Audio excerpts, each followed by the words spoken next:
Hello, everyone, and welcome back to Quest Me, the Star Wars podcast that takes you on a quest through legends and new canon. My name is Josh. I am your forever host and friend of Quest Me, and I am extremely excited to be here to talk about the series finale of Andor. Of course, I am joined by my lovely co-host Phil and our other normally co-host Justin, but this season kind of a guest, Justin. I know I've been flaky, but I have training. No, it's not. It's nothing to do with flakiness. Delightfully flaky. No, delightfully flaky, like I a like them croissant. to be flaky. Like a croissant. You have responsibilities or whatever. Responsibilities. Sometimes. Responsibilities. Anyway, find the Quest Me podcast on Spotify and iTunes. You can also find us on social media by searching Twist My Arm Podcast. We are part of the TMA network. That'll all probably change here pretty soon if we continue to do Quest Me. I have this idea, guys, where I really like talking about Star Wars, and I feel like we've been doing really well with it, and I want to just continue it. So I want to continue next week with Rogue One, and then possibly continue after that with something else, and then we'll go from there. But that being said, this arc of Andor was pretty much the prologue to Rogue One. So, like I said, we are going to watch Rogue One and then review that with the entire series of Andor in the back of our minds.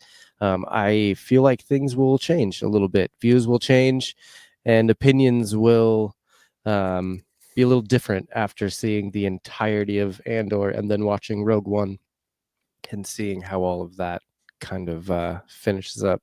I don't really think my opinion's going to change. It's still my second-rated Star Wars movie.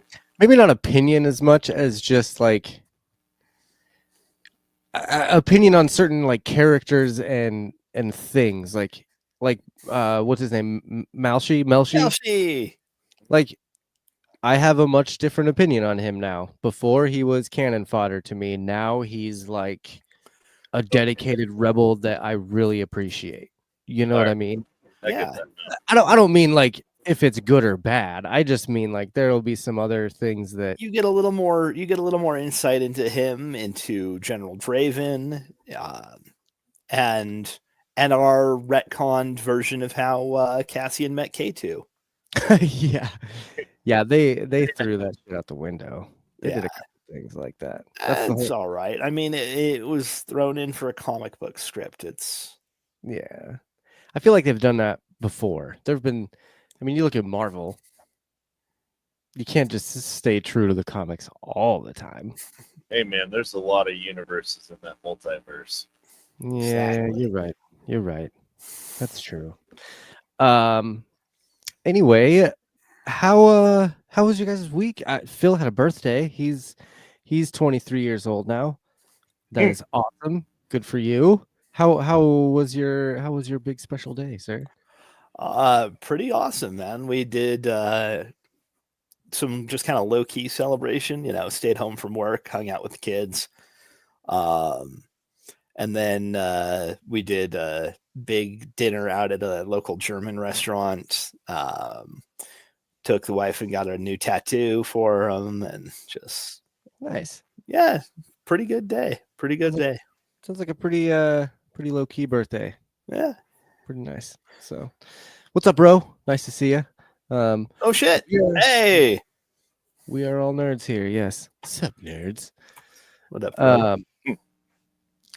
Justin, last week we had a few computer issues, so unfortunately you didn't really get to participate as much. You were here, but there wasn't as much Justin. I was here in spirit. I wasn't here. Well, so as we discussed last week, because of the way in which you've been able to participate in the season so far, we're actually going to dip out for the rest of the show. Later. And you get to So right. Welcome to Quest Me, where we talk about Star Wars, legend, and canon. Don't leave me, guys. No, that was part of the deal, though. You were gonna do it solo, but I feel like this arc was just too good. We can't let you take all the fun because there's Honestly, a lot. there's too much good shit to talk about. Yeah. Very true. Um, but one of these days, maybe we'll do that as like an April Fool's Day prank next year. Oops, all just- Justins. I'm gonna sit there like Garth, like, Uh, hi. hello. I love that. Well, it's good to have you guys back, and I am like I said, I'm super excited to get discussing this last arc of Andor, and then I think I'm even more excited to watch Rogue One again and talk about that as well. So, Definitely. this is going to be that. Like I said, there's a lot to talk about, so we're just gonna skip all the pleasantries and go straight to our favorite place. I'm looking for a drink. Where are you going, Master? For a drink? Do you have spiced tea?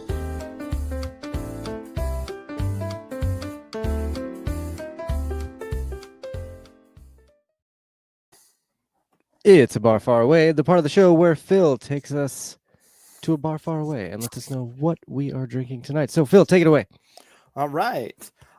Tonight is a kind of a capstone piece for Andor as a whole. I have come up with a cocktail that I am calling a Stone and Sky. So this one is for all of the survivors of Ferrix.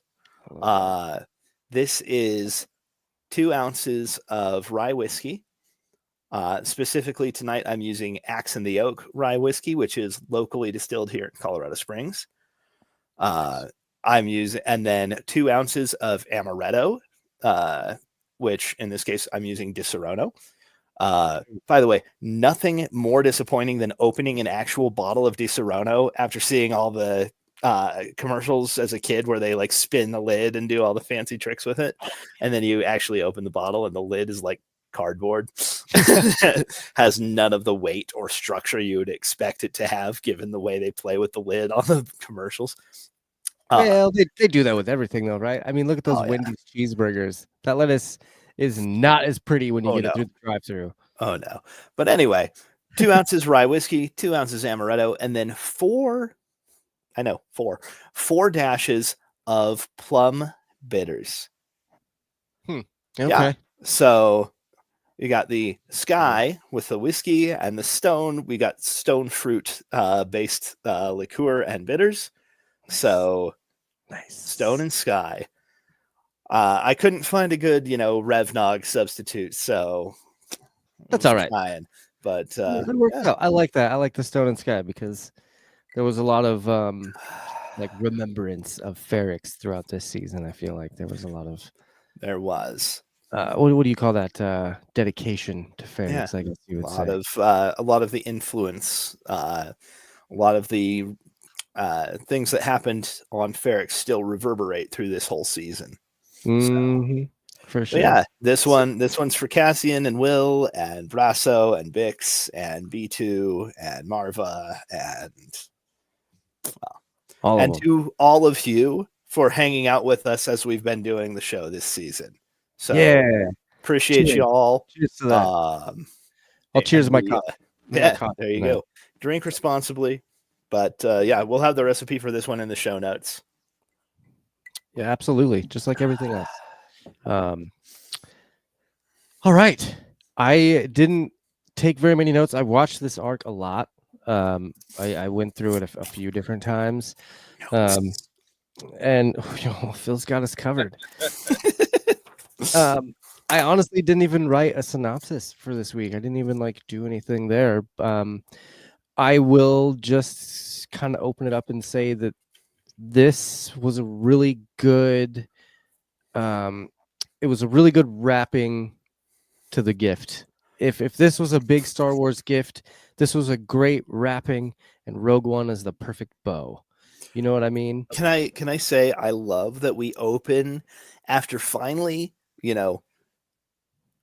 building up to the introduction of K2 at the end of last arc. we get episode 10 here, which doesn't feature Nothing. K2 or Cassian at None of it. all. I loved it.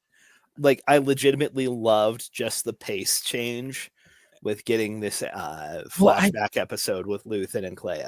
I feel like we had to get a flashback episode. Like we had to get some sort of wrap up, right?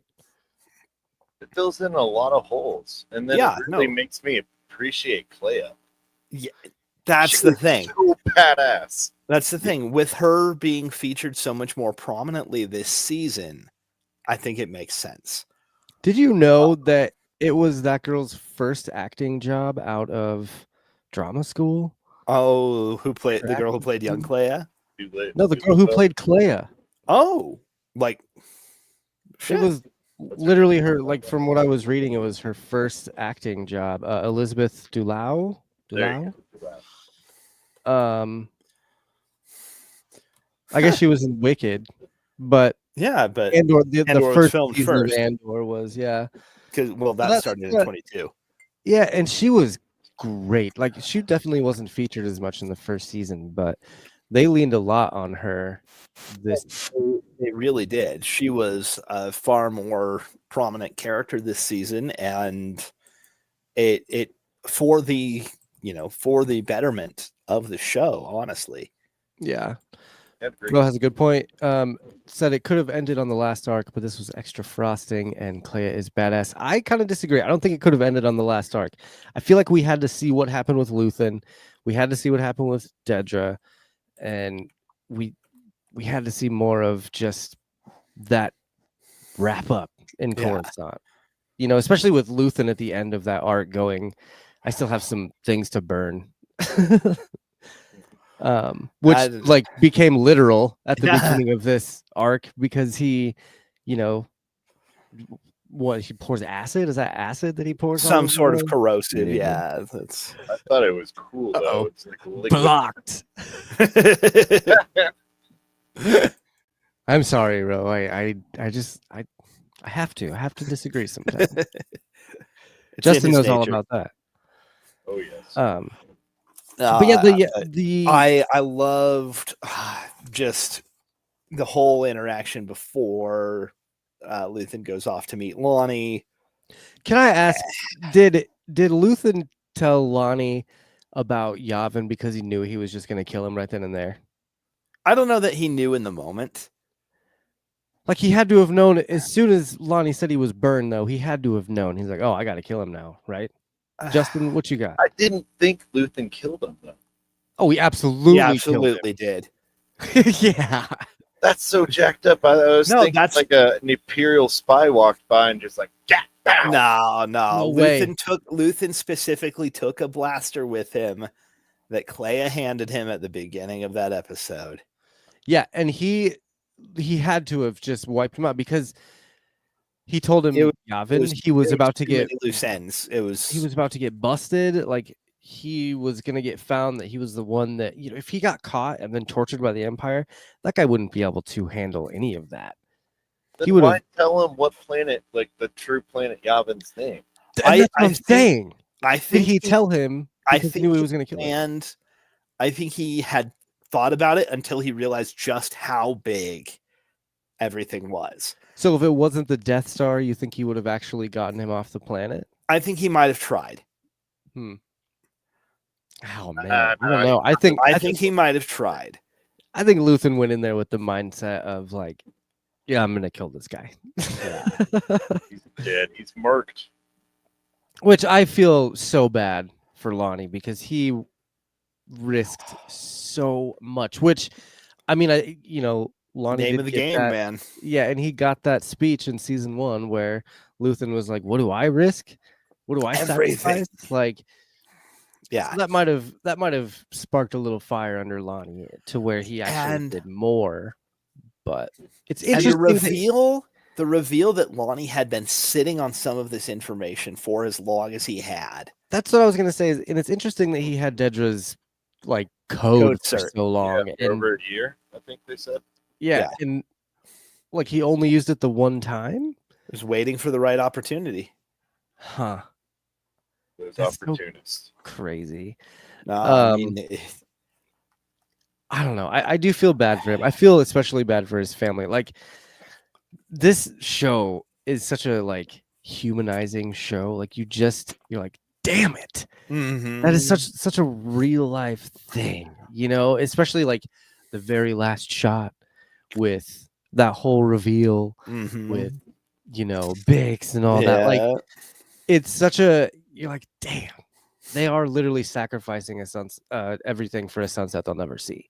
yeah, And it's crazy. But I think it's what makes this show so good yeah. is because of just the way that they portrayed everything. I was oh man, like I said, I didn't take very many notes. I'm just kind of going off the top of my You're head. good. You're good. I like the I know what we've been chasing line. Who Which said that? yeah, Uh, where that did was come from? I think it was Lonnie who said, "I know what we've been chasing." Oh, he's found When out he's what they've talking been about building the what whole the time. Death Star, yeah, Yes. yeah. There was a lot of Love that. There was a lot that. of that just kind of realization through everyone in this arc. There was the Imperials realized that Luthen was using their own communications against That was them so good that for he'd just been years. piggybacking on their signals. Yeah, there was the realization of the Death Star. There was the realization that Dedra had been snooping through things. There was just all these I love different. that. I love Dedra's whole rap for her story arc here. Dude, Oh, it's can- tragic though. It Can was. we but say She's such a hard worker and did so much work, and boom, she goes to jail. Yeah. okay, but hear me out. Is Dedra the reason the rebels destroyed the Death Star? I mean, if you want to piggyback, if you want to carry back that far up, Orson Krennic's the reason that the rebels blew up the Death Star. No way. Orson Krennic kept that shit under wraps. Krennic Dedra brought Dedra in on the project. Yeah, But but Who she's the one did that she kept get- the files that got mistakenly sent to her. I would love to know who Who actually sent her the files, though? Yeah, I'd love to know who Someone, sent her the like, files. sent her de-encrypted email. Galen So who the hell was that? Whoa, was it? Killing her, so no. Rose I says thought I was that being Lonnie is more the reason. Well, but Lonnie's the one that found it out, and Dedra kept all those files to go through them. And if she wouldn't have kept them, excuse me, if she wouldn't have kept them, then Lonnie would have never found them. And so she, like, her snooping through that stuff and being a scavenger, according to Krennic, was kind of. I feel like she's the reason everything went the way it did. But who pulled the Hillary? Like, Sent if you her the trace wrong it all email. the way back, it's Dedra's the unsung hero of the rebellion. She would have If been a you're not badass a rebel. rebel spy, you've missed your calling. Yeah, dude. Lonnie spilled the beans to Luthen. It's true, and there's a gray area there. I feel like where Lonnie could be the unsung. He's the unsung hero that actually took the information to Luthen and got that ball rolling. Dedra's the hero that kept the information for selfish reasons to try and, like, I don't know what she was doing there, trying to get a leg up. She was I still guess. trying. She was still trying to catch Axis. I mean, this whole Yeah. time, even when she'd been pulled off of that, that target area, she was What do you- still trying. What do you think she's doing with the Death Star notes? What's she doing going through all that shit? Like, ooh, look at these sealed files. Don't mind if I do. Well, I mean, those at least were actually like closer related to her new assignment with Gorman, everything I with guess. Gorman. Sure. Maybe that's how she mistakenly got the files. That would be my guess, is that it was later down the line. It was That she CC'd to started the getting- wrong people. Dude, that's such a human mistake Oh right man, there, too. oh shit, I got the wrong D Miro Have you Damn ever it. have you ever I CC'd the needed to wrong send these. person? I meant to send these to Yes. dmiro2 at isb.net. One of my old manager jobs, I definitely CC'd the wrong person on something that I shouldn't have like CC'd them on. No, man. I can you feel got- that you got pain. People who have the same initials and you type those initials into Outlook and someone else's name comes up and is like, oh shit, nope. See? That's what it is. Someone was huffing too much space gas and they were going through files and sending things away and it accidentally went they just tagged the wrong person in the email and it got sent to Dedra. And there it is. So Oh, so sorry, really guys. the I accidentally added Luthen Rail to the group chat. So I guess the real unsung hero is the druggie in the Empire that accidentally sent the files to Dedra. What if it was Krennic? No, it wouldn't have been Krennic. Krennic doesn't mess with the Suicide computer. by rebellion. Everybody knows that the manager of the building never checks their emails. It was not Krennic. Come on, dude. Stop. No, that's why Governor Tarkin doesn't know what's actually going on. Oh, because nobody's sending him shit. Nope. He takes credit No, for it all. no way. No way. Um, I want to can I talk say- about can I Luthen say Rail, really quick? by the way. before go we for it. before we jump back to his flashback bits, Yeah. can I say how much I love that Dedra's carrying around the fucking Star Path module still? She just has it as a trophy on her shelf. Because that was what brought Cassian and Luthen together in the first place. Yep. It It was Was the first tracking thing that- down that piece of equipment. Was tracking down and fencing that piece of equipment. Hey, Yeah, that was it's that was evidence of a definitely clue. What was that, that was- Justin? It's yeah. evidence. She's Oh, got exactly. evidence. No, I mean she went back to the evidence locker and got that. It's just But like the boss move of presenting it to Luthen, right. it's just so beautiful. There's a cherry That- on top. It That was, whole- and I loved Dude, the how whole scene of much that. though you realize how much trouble she's in for doing that Mhm. when Supervisor Hirt comes in and starts talking to her. You know what I really liked was that Luthen had Dedra touch that knife that he Mhm. stabbed himself with. Yeah, And so the Empire looked at it like when what's his name? Portuguese. I always call him Portugal. Partagas. I always call him Partagas. Portugal for some reason, but Partagas. Yeah. So Partagas the man. when he was talking, there you go. When he was talking to Supervisor Hirt, he was like, Dedra went on a thing and it went wrong, and she apparently severely injured the guy. So Yeah. her touching that knife, I feel like Her they prints are think- on it. Yeah, I feel like they think she stabbed him with it because her Yeah. prints were on it. Brilliant. That is Oh. so fucking brilliant on Luthen's part. And I loved that little detail. And it was I such a definitely small did. throwaway line. But I feel like that was one of the things. Like Luthen played her through and through. And actually this is yeah. funny because this is my one chimer. It comes in at the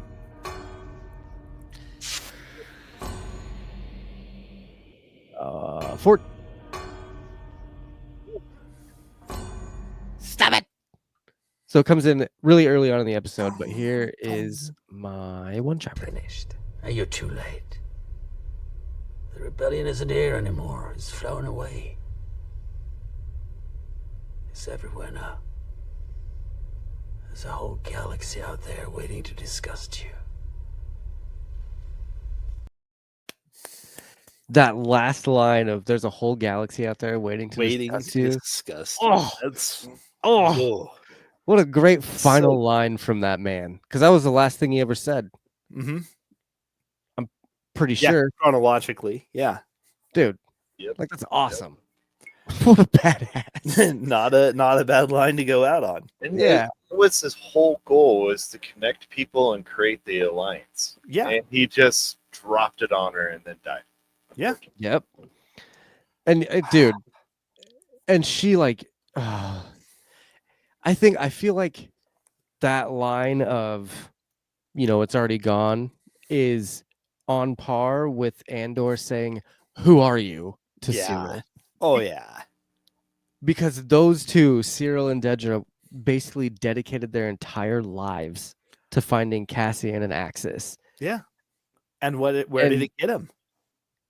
Dude, Dead Cyril or in got prison, respectively. I mean, that's yeah. You don't fuck with the Jedi Master, son. No, it was.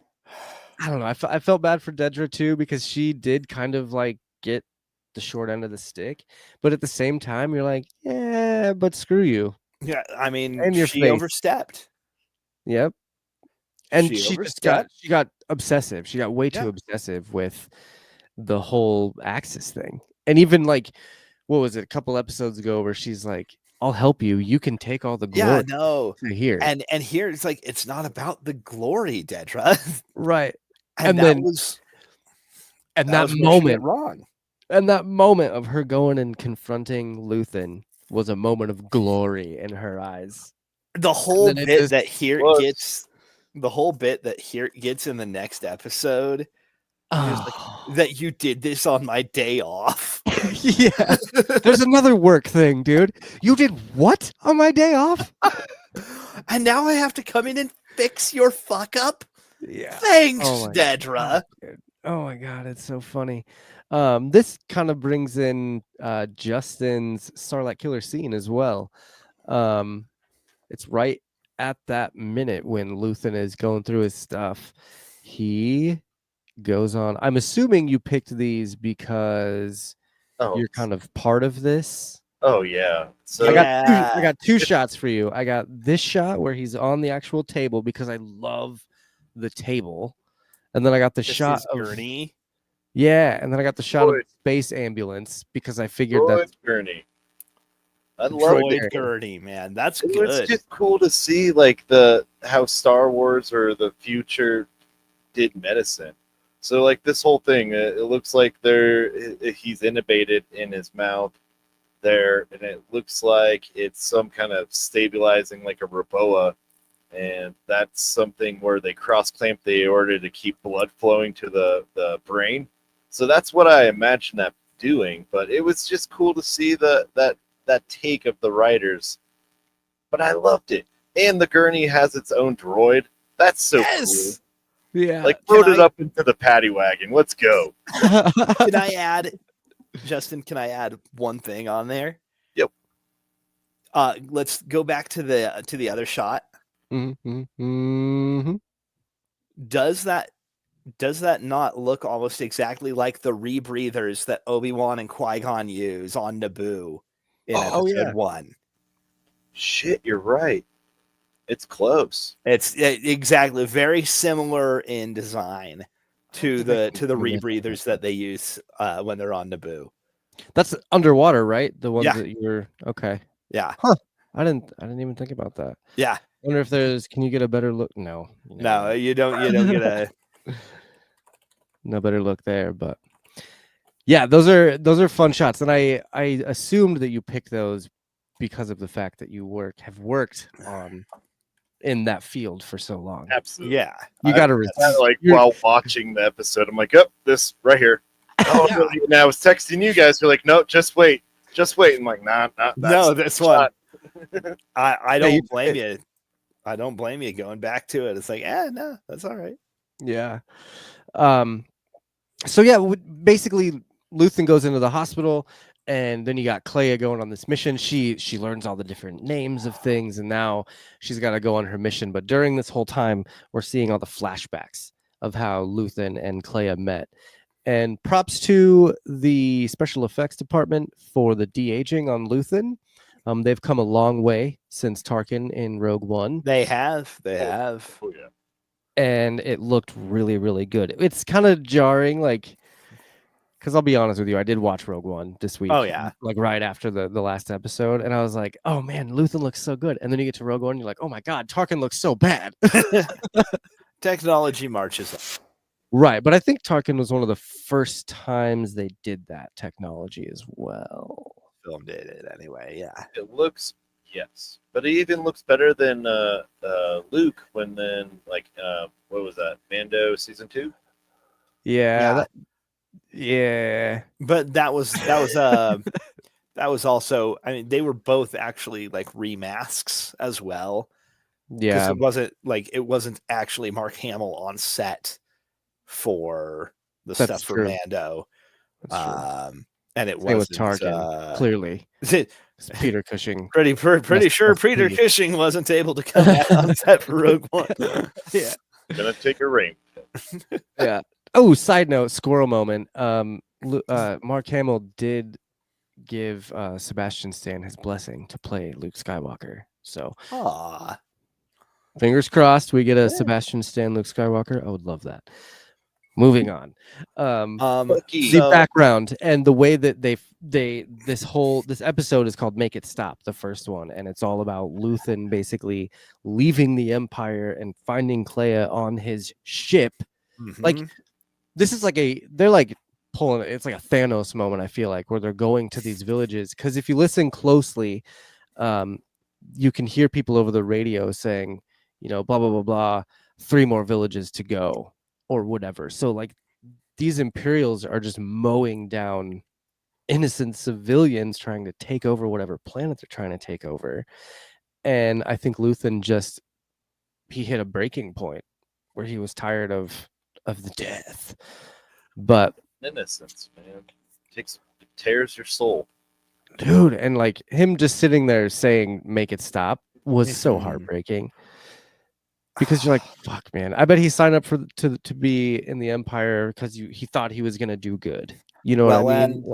and with our timeline being what it was, would have been very early in the Right. Imperial run of things. Right, because Clea's pushing got to the be what, guard. 25 now or something like that, or at least 21.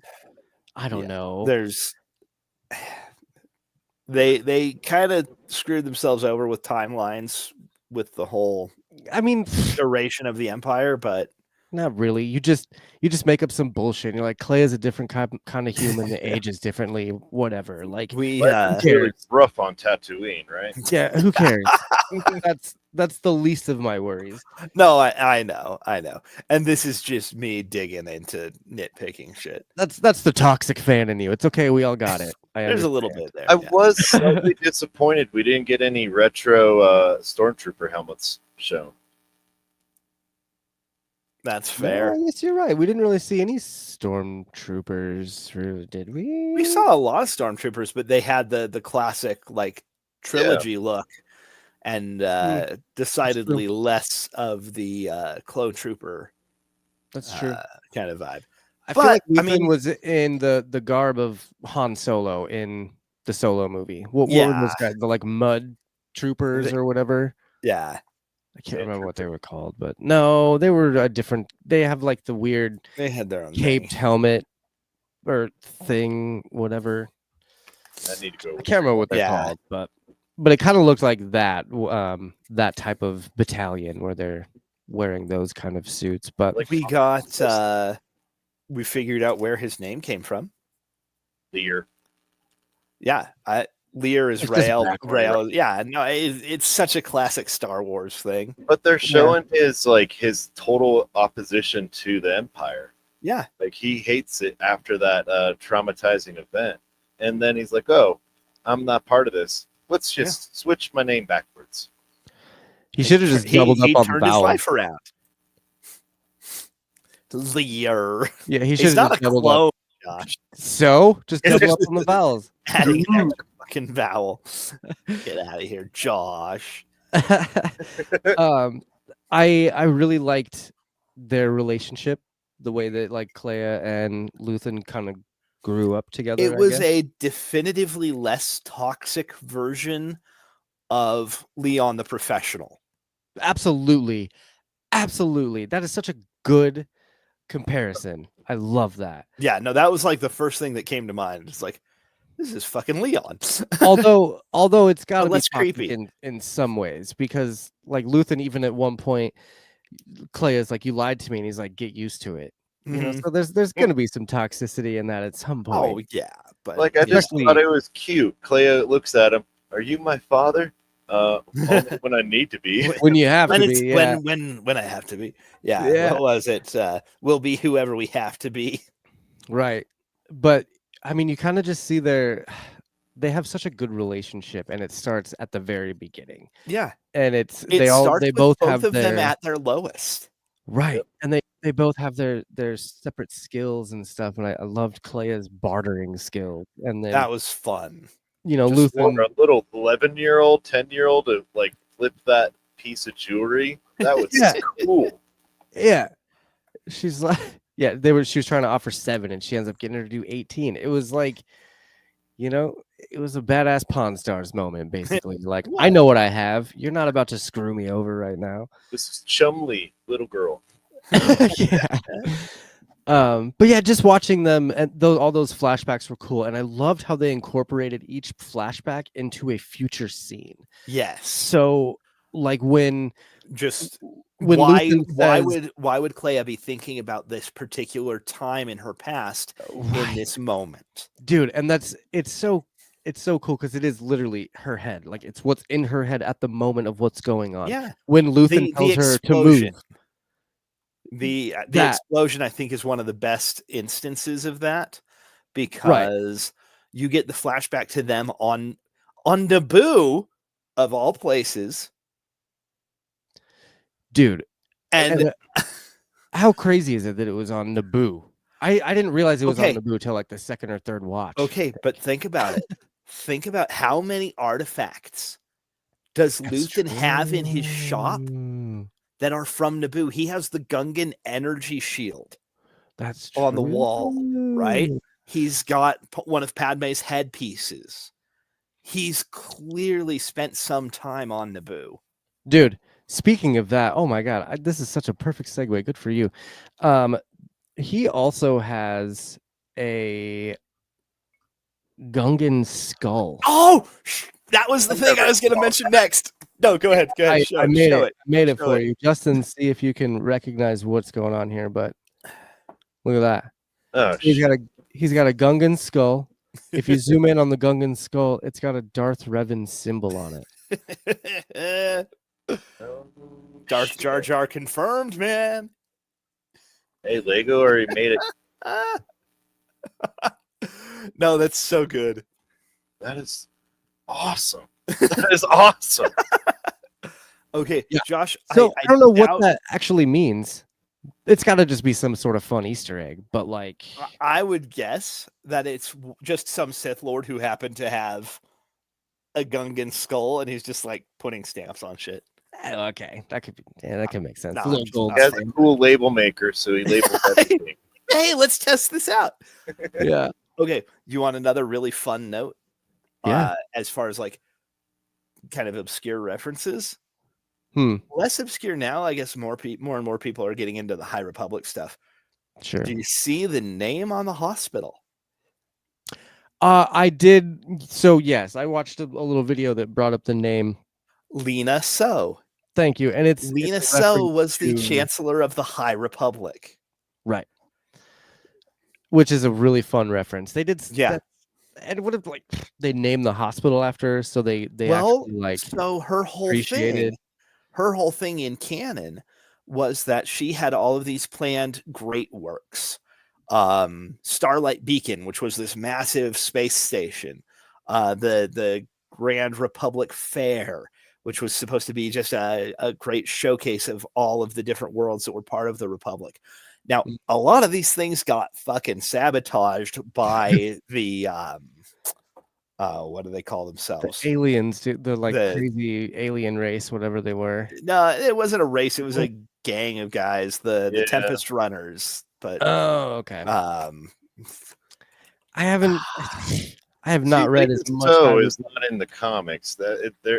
She's got to be in the novels then. So I didn't recognize her. The Nihil.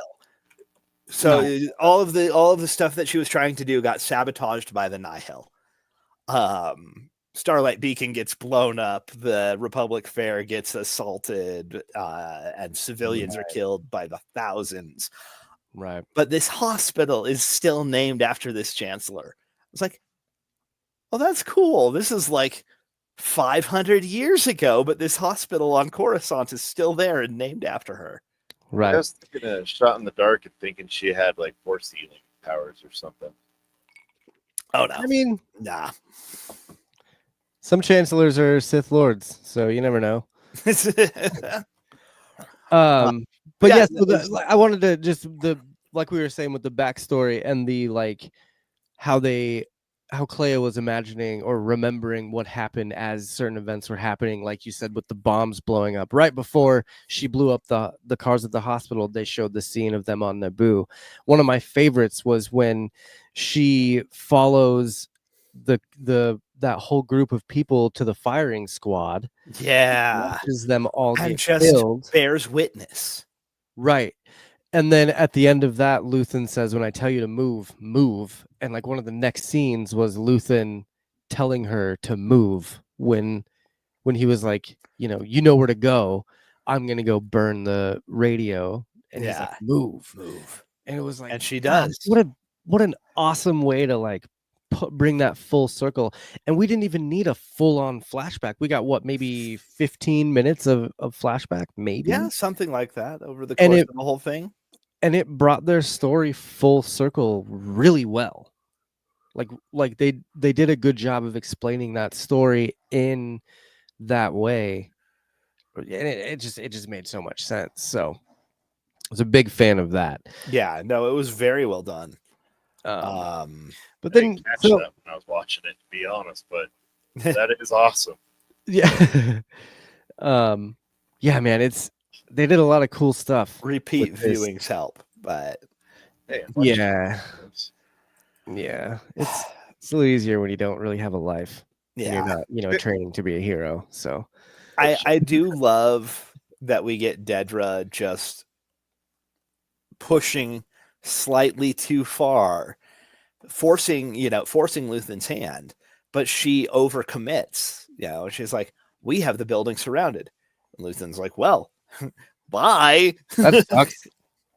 Yeah, and man, that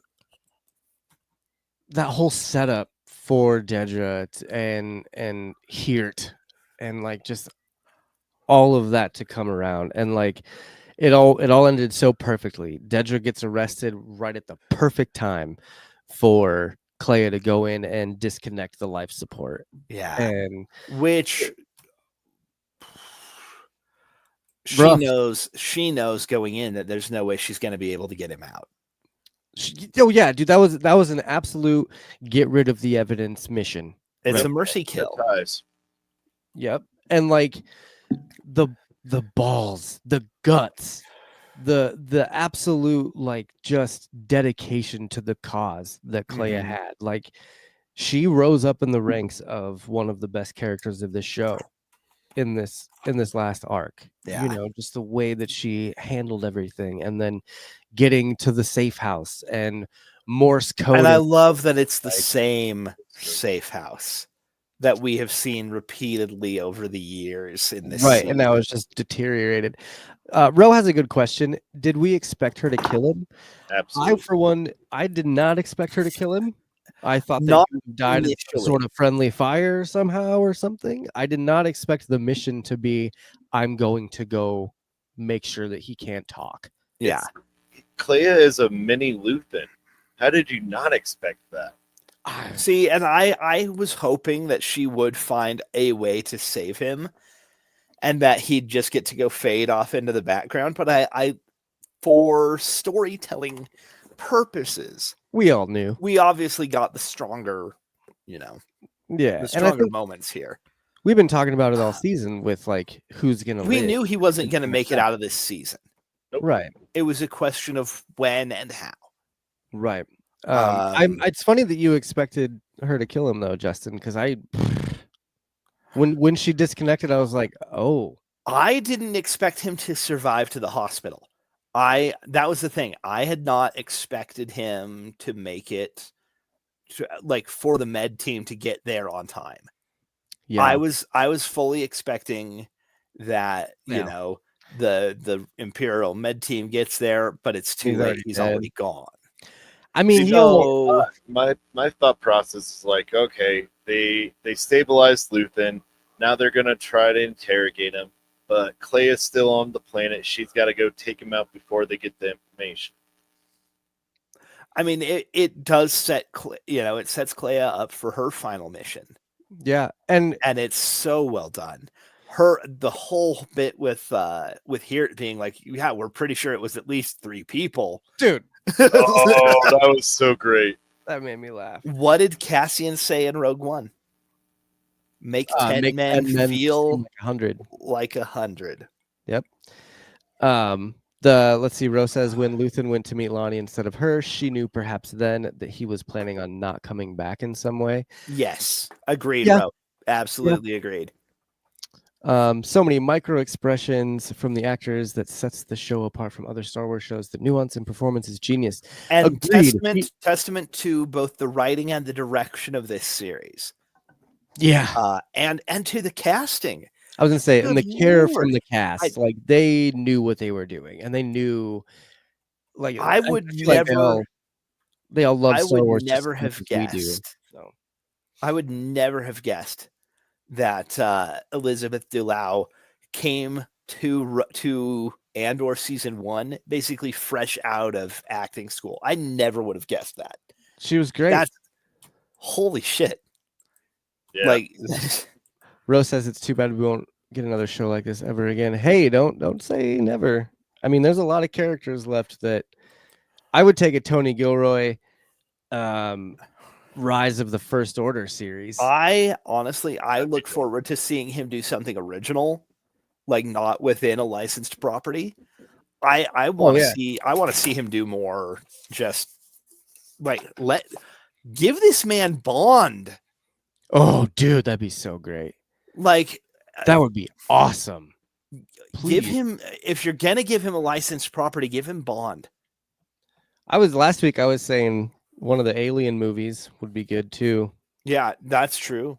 But But just I don't know Okay, how so- well he could handle the horror elements. I mean, with that but- K2 scene, I feel like he could handle it pretty well. It's fair. That's fair. But the Mando first and Grogu is episode, coming. the first episode was so solid though. Yeah, And just and so different from the rest of this arc Mhm. that I kind of love that it sets episode 10 as kind of its own separate thing It was with 10, 11, and 12 it was the wrap up for Luthen and Lonnie. and Lonnie. Yeah. It was like their wrap up story, and then the last 2 episodes is the wrap up for pretty much everybody For else, everyone else. except for like Andor and Melshi. And, Well, yeah, I you know, mean, of course those Cassian and K2 and Melshi obviously have one more stop Yeah. along the You know, way. it's funny, But, like when they get to, and obviously I want to talk about Cassian and K2 a little bit more, but when they got to the apartment to save Clea, yeah, and it was it Andor. would be you. Well, it was Andor, Melshi, and K2SO. 3 Mhm. characters that are in Rogue One. Yeah, And there's Clea, who's not in Rogue One. yeah. I fully expected her to die In that moment, in that last scene. Yeah. yeah. No, I just loved her reaction. Just it would be you. Yeah. I laughed at that. It pretty was hard. so good, Yeah. That was it's almost just- my quote. right? Dude. And he's like, "Well, yeah, where's Luthen?" It was a good little reunion because it had been a year since they'd seen each other. But it was a good reunion and a good way to get her moving on. You know what I mean? I was thinking about it today as I was watching these episodes again. I was like, I would totally watch a Clea standalone series. Let her Let just her, kind of like- see where she goes after Yavin. Yeah, put her Yeah. like in between Empire Strikes Back Let's and get Return of the Jedi. her. Let's get her and Vel. Dude. Clea and Vel off doing something, Like they become bounty hunters or something like that. Dude, or After just the rebellion. being rebel agents on the that'd be run. cool. That would be cool. Ro had a question. There seems to have been some items that Gilroy wanted to show. Do you feel the series suffers in some way that it's not 5 seasons like originally planned? I think the audience suffers because we don't get more of this, Mm-hmm. but at the same time, we don't run the risk of it dragging on and overstaying its welcome. Yeah, I think we kind of covered this last week. Maybe we the week touched on it a little before. bit. But I feel like they took the best 3 episodes of each season and put those together.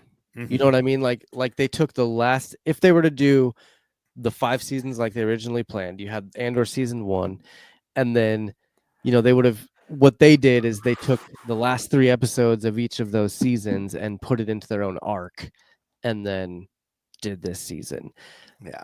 And I feel like, I mean, especially with the Gorman stuff, that would have been dragged out so much. We would have learned so much. We would have learned so much about Gorman fashion. I feel like Ro, if you're being honest, if you're honestly asking why didn't they cast Zendaya in this, because she was busy with Dune. fair. Dune and the Met Gala. I feel like if they did do a full season with the Gorman stuff, we might have seen the Tarkin massacre though. We could have started further That would back be in good. time with Gorman. We could have spent more time and seen that. We could have seen more of the development of the Gorman front. Mm-hmm. But the question at that point becomes how much of this is necessary to tell the story we need to tell. Right. Well, How many of these elements are sign up? required? How many of those characters really want to sign up for 4 more seasons of Star Wars where the fan base is so brutal if your show sucks? It's Disney money. And here's I the get that, thing. but careers get ruined. How long did it take for Jar Jar? Dude, Huh. it took 20 years, 30. till our generation were To we come were back. adults. I mean, Did you watch the there's like a thing on Disney, the like light and Ahmed sound Best. or whatever? yeah. How long though? But how long did it take Ahmed Best to 20 come years. back to Star Wars? Like It was 20 yeah, years. 25. And it was basically once brilliant. we were all old enough, once all the kids that watched the prequel trilogy, once we were all old enough, like, Mhm. because I will admit it, I loved Jar Jar when I was a kid. I still am a fan of Jar Jar. Yeah, I'll talk shit, I'll do whatever. But when I was a child running around in 4th grade, I was always like, Misa called Josh, Misa blah blah blah, like, because I thought it was hilarious. Jar Jar. No, I love that though. But like, I didn't have a voice back then to tell those people to say, "Hey, Ahmed, I really liked Jar Jar. I think you did a good job." Yeah. The only voices that those people heard were the critics and the asshole original trilogy dudes that like just, dude, the guy almost jumped off the Brooklyn Bridge or whatever because of all the hate that he got from people, and that's crazy. So it took, till we were old enough to be like, dude, no, we really loved those movies. And we liked Jar Jar. Like, I was kind of disappointed in episode 2 when we didn't have more Jar Jar, Hey, he was a senator then. Yeah. Right. And George Lucas always made that good point too. There's he had an interview where he was like, yeah, I was talking to Ahmed at one point, and or something. He was like, everybody hated C3PO. Everybody hated the Ewoks. Still do. Like, and there you go. Like, Fucking hate you. see, And we only saw those original trilogy things decade later. right. So it's like, I don't know. I've owned only one piece of Jar Jar. You know what that is? The episode cup? 1 Pepsi can. Oh, the can. It's Nice. the only thing I've ever had of a Jar Jar. Nice. I found I was at one of our local toy shops and I found a Jar Jar figure with the big tongue coming out. I had to buy it, dude. It's somewhere around here. Here you go, Ro. Here you go. Yeah. You could see 3PO say out your freaking mouth. Yeah, see, and there you go. Like, I don't know. I feel like to circle back to Rose's original question about doing 5 seasons. I think that would have been good and bad. I feel like we could have gotten a lot more story, and like those Gorman characters, I really loved all those characters, and I do wish I got to see more of even just the I'm door saying the guy that carried the luggage. Like, it is ripe for a Star Wars version of Les Mis. Just That's throwing fair. it out there. That's what we're gonna do with Gorman. We're gonna do a full-on Star Wars version of Les Mis. Oh, that's awesome. Revolution. Even the first arc with the like crazy The rebels. Maya Pay Brigade. Yeah, like that would have been a fun season. Although I feel like after 6 episodes of him being trapped with those people, I would have been over it. You know. So it's like, it's there would have been good and bad. Yeah. There would have been, And a I'm lot. sure that we would have seen. We probably would have gotten way more young Cassian flashbacks throughout the whole thing. If we'd gotten, I mean, just to fill out time, we would have gotten way more of young Cassian. Dude, we would have gotten Dedra's and Cyril's like first dates. Can you imagine? Can you imagine so getting the awkward. first dates of those two when they like first decide that like Dedra and Cyril like- go to the BDSM club.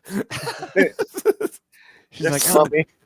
yes, I'll go out to dinner with you. You saved my life. Like Bet No, you I- Dedra hit on him first. I feel like absolutely. She was the dummy mommy. Like, come on. Oh yes.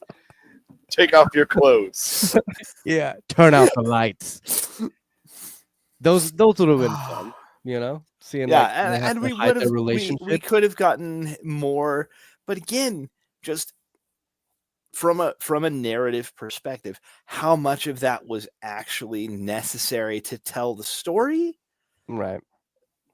Honestly, we got a stripped down version, and I still think it worked. Yeah.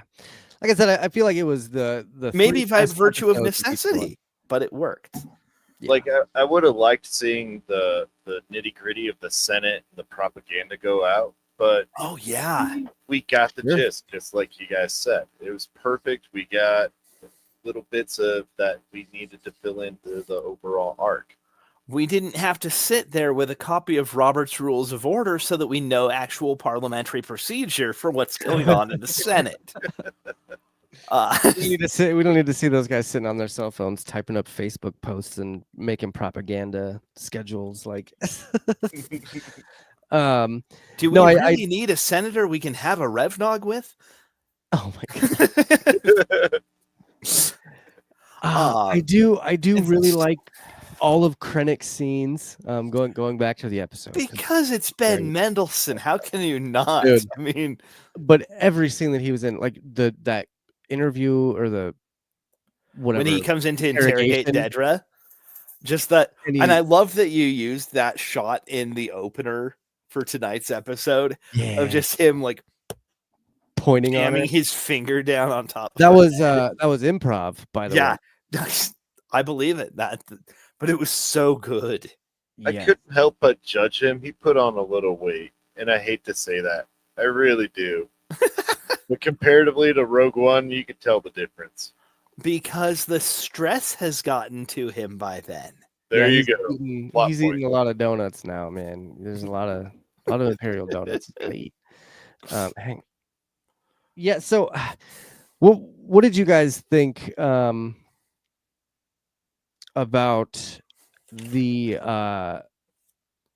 oh my god, the scenario that they concocted about how Clea was what do they call it? Infected. She was infected, and anyone. That was genius. Yeah, absolutely. 'Cause That they was- create the Coruscant to be in a panic, and everyone truly would look for her. That's the thing.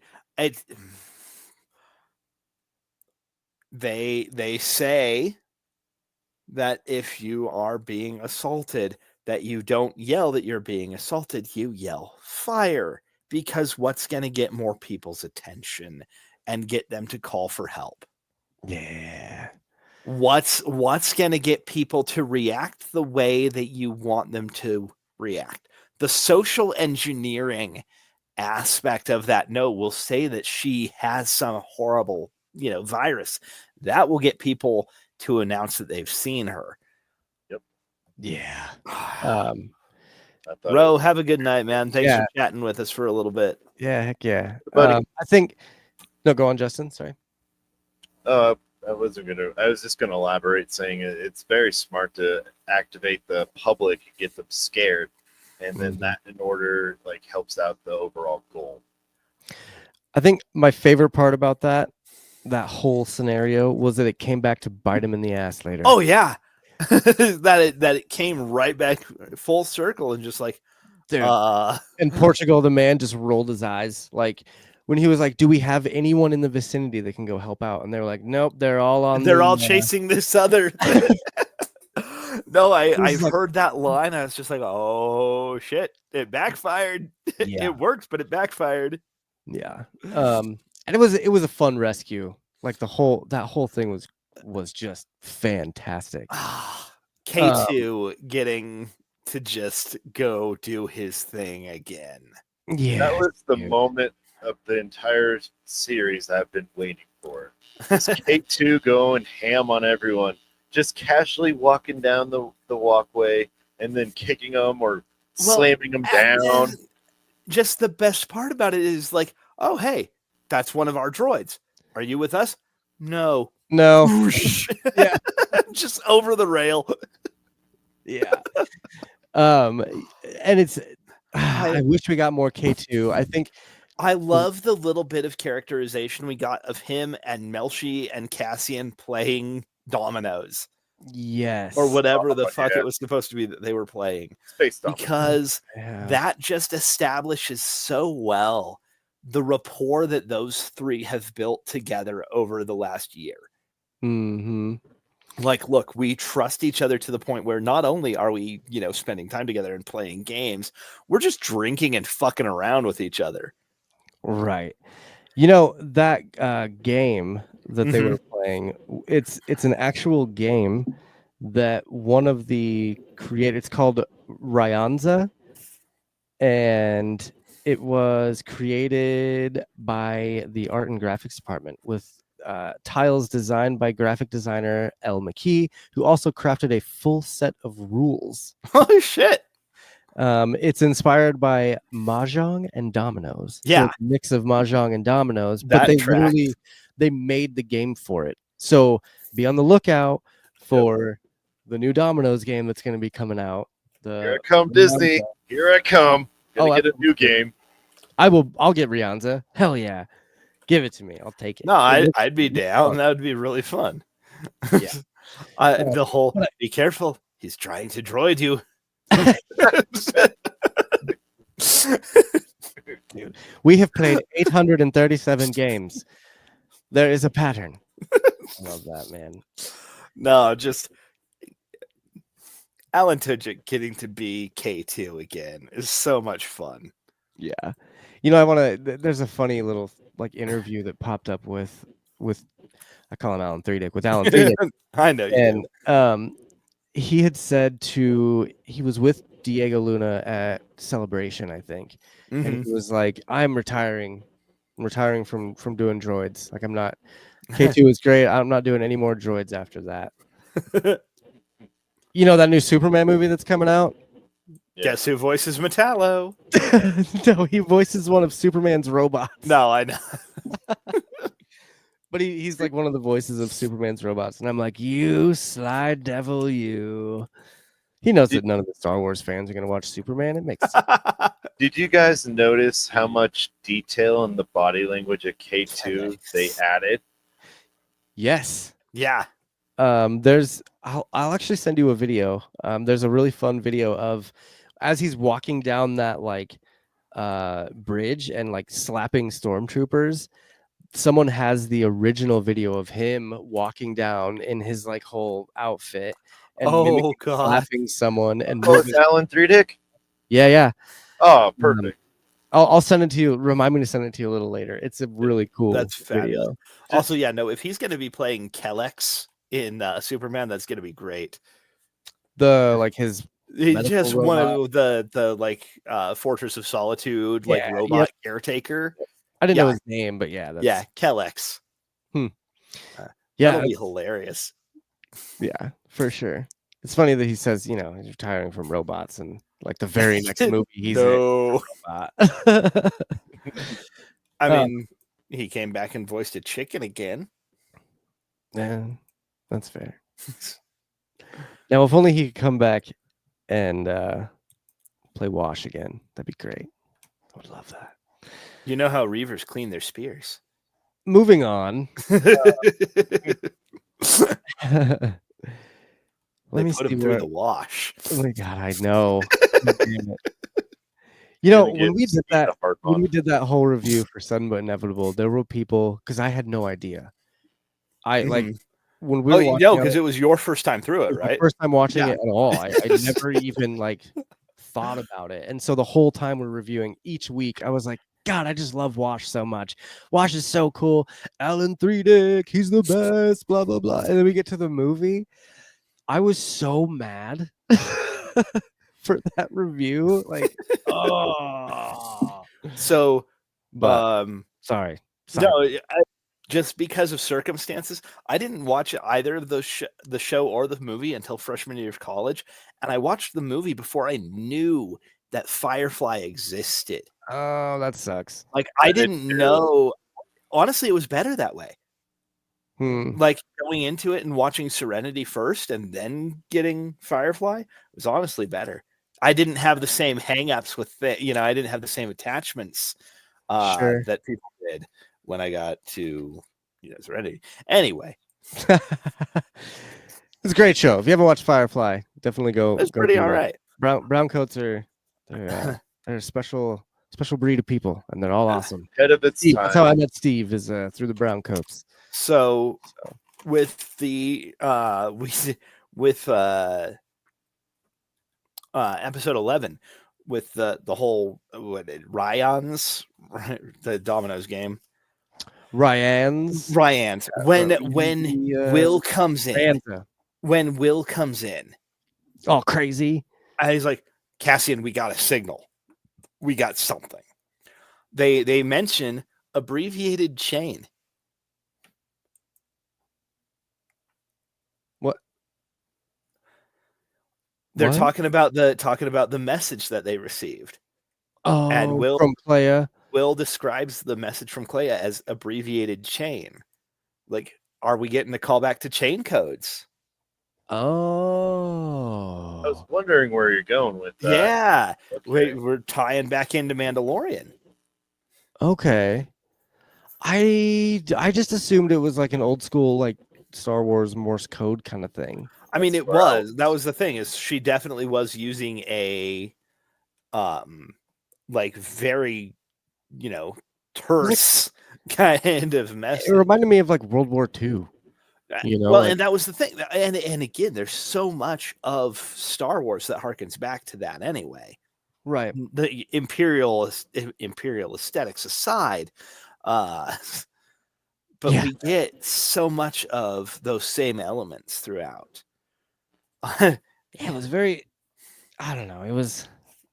I liked watching that, and I liked watching how the Empire found out the code. And how they found out where she was, and it was. Of course, it's Dedra again, and she's just rotting in a cell already. And Man, that was a hell of a closing shot for her. oh, Just in the Narkina prison uniform. It's like, dude, I was kind of hoping to see Kino come in. right. There's a little bit of me that was like, but at the same time, I'm glad we didn't, because that gives me hope that he did still at some point actually make it out. Well, could swim.